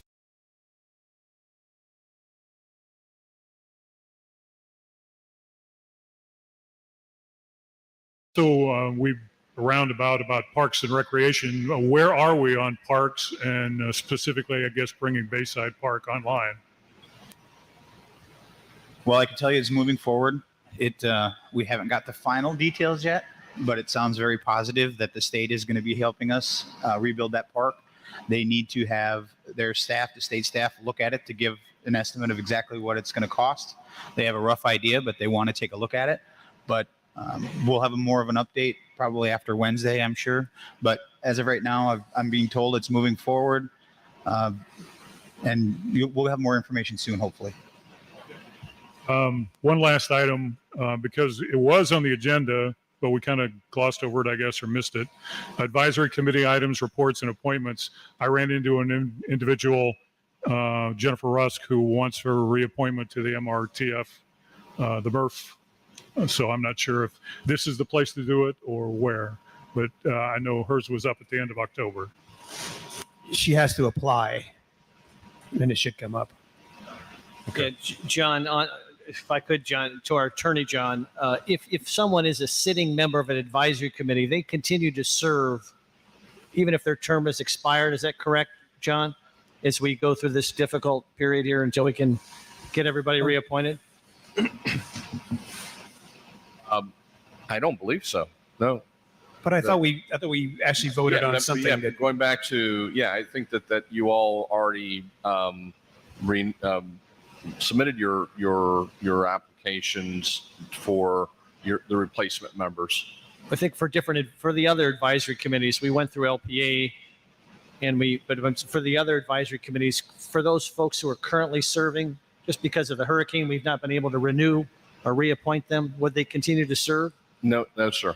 If their terms expired, the appropriate thing would be to go through the process of reappointing them, so they can each advisory committee will then have the appropriate quorum. Okay, all right. I just thought because of the hurricane, we might be able to make some exception. Yep. Okay. Well, they're not meeting quite yet anyway, That's but fair. I think if they can, John, best practice is then to have them, in this case, fill out the application again, get it to the clerk. They can get it added to our next agenda item to be. Yes, and historically, the clerk has handled that function for the town. So if that's the direction, well, I'm sure she'll follow through. I think the issue is the new members of the council have the right to appoint your own on some of the committees, if I remember correctly. If not, we go through the normal process of soliciting individuals, and then you appoint from those the individuals who submitted their application to be a member of the particular advisory board. Anything else, Councilor King? Well, I'm still trying to digest that, but I think I can do it afterwards. Thank you. All right, I just got a couple of things. One, which I'm sure all of us were going to talk about, and we've been asked a lot about it, is the post office. I could tell you, John and his team have tried very hard to get a response without a lot of luck as to what we're going to do. So I was going to ask, based on Councilor Adderhalt's, Vice Mayor Adderhalt's background, if you'd be willing to take on the challenge of reaching through your contacts at the federal level to see if we can get some sort of answer one way or another as to how soon we can get some mail service back on this island. I appreciate that, Mr. Mayor. I've done a little bit of research on it. We have one of our United States senators from Florida is on the Committee on Homeland Security and Government Affairs, which has jurisdiction over the U.S. Post Office. So I will be reaching out to his office and his committee staff and see if my goal will be to try to have somebody from the post office here at our meeting on the 12th of December to, at a minimum, give an update and get a sense of where we are and where we're going. I would just this is obviously a topic for a further M&P meeting, but just in the back of our heads as we look at a new town hall, obviously the post office on the island was pretty well destroyed.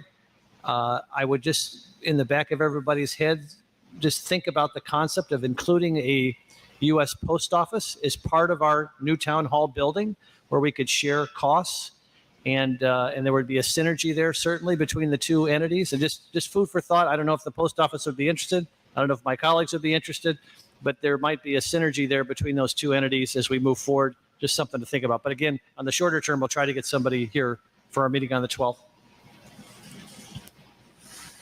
Thank you for that. And I'll just give a little bit of an update on the FEMA meeting that we were at on Friday. To your questions earlier, Councilor Veach, the challenge obviously is the trailer being put in a flood zone. They obviously are aware of it.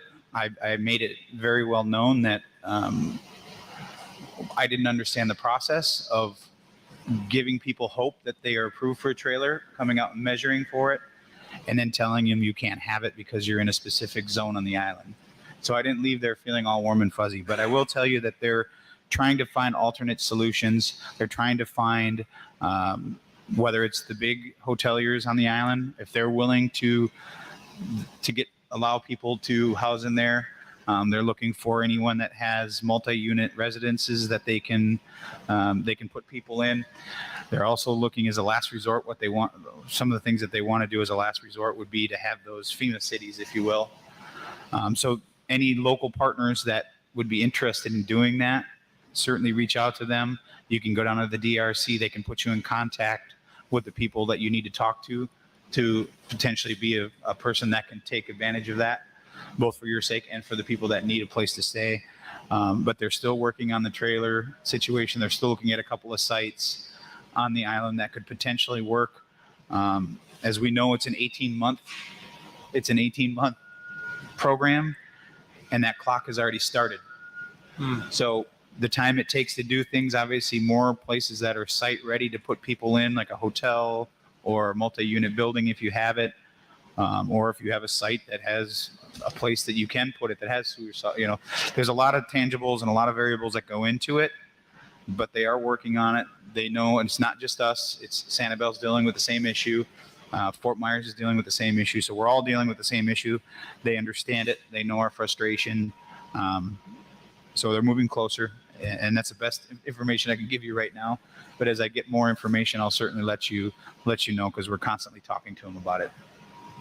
And the last thing is the TPI and DeAngelis Diamond have presented to me to give to the town one of the original flags that was hanging at the overpass. So I have it. I forgot to bring it this morning. I was going to have it here. It's folded, but they gave us one, and then they gave one to, it's slipping my mind now, but they had two flags that hung up there. So we have one of the flags for the town. Just wanted to put it out there to my colleagues to help come up with an idea of what we could do with the flag, something creative, something that will remind us, but in a positive way, that we're moving forward. So put your heads together, and staff, anybody who has any kind of ideas of what we could do with the flag. I'm all ears, and I'll make sure I get it to the town staff for secure keeping until we come up with an idea to use it for. But other than that, I think we've covered everything else. Anybody else have any more information they want to talk to? Anybody else have any? Nothing? Hearing that, I'll seek a motion for adjournment. Move to adjourn. Is there a second? Second. All those in favor signify by saying aye. Aye. Aye. Opposed? Hearing none, we are adjourned at 12:05.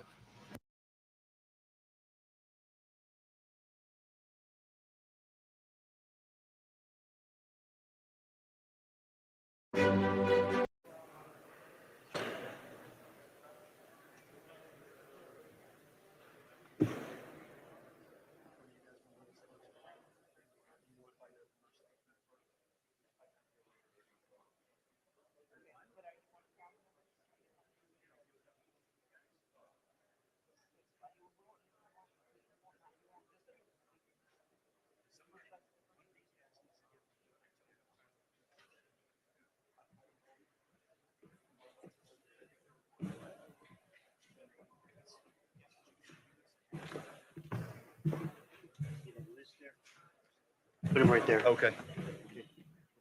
We just pulled it right out.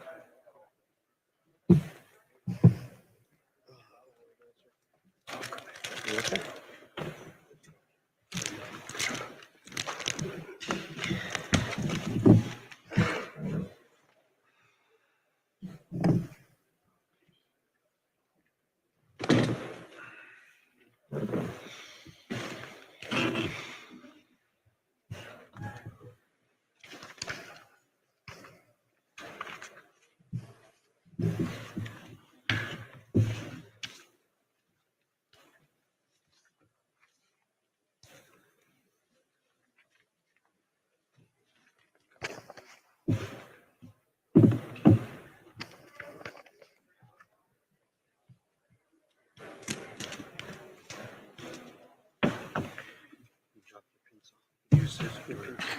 Dropped it. Your pencil in the middle, down there on the floor. There you go.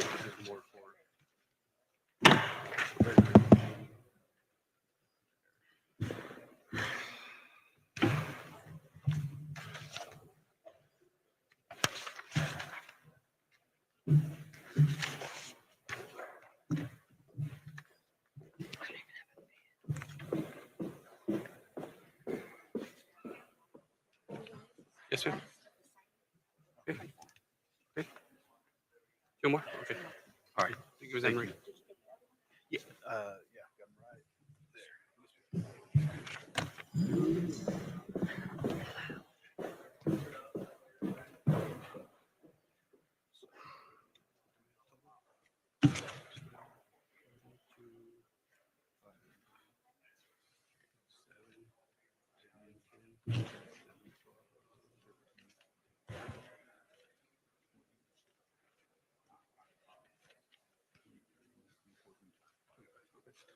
Yeah.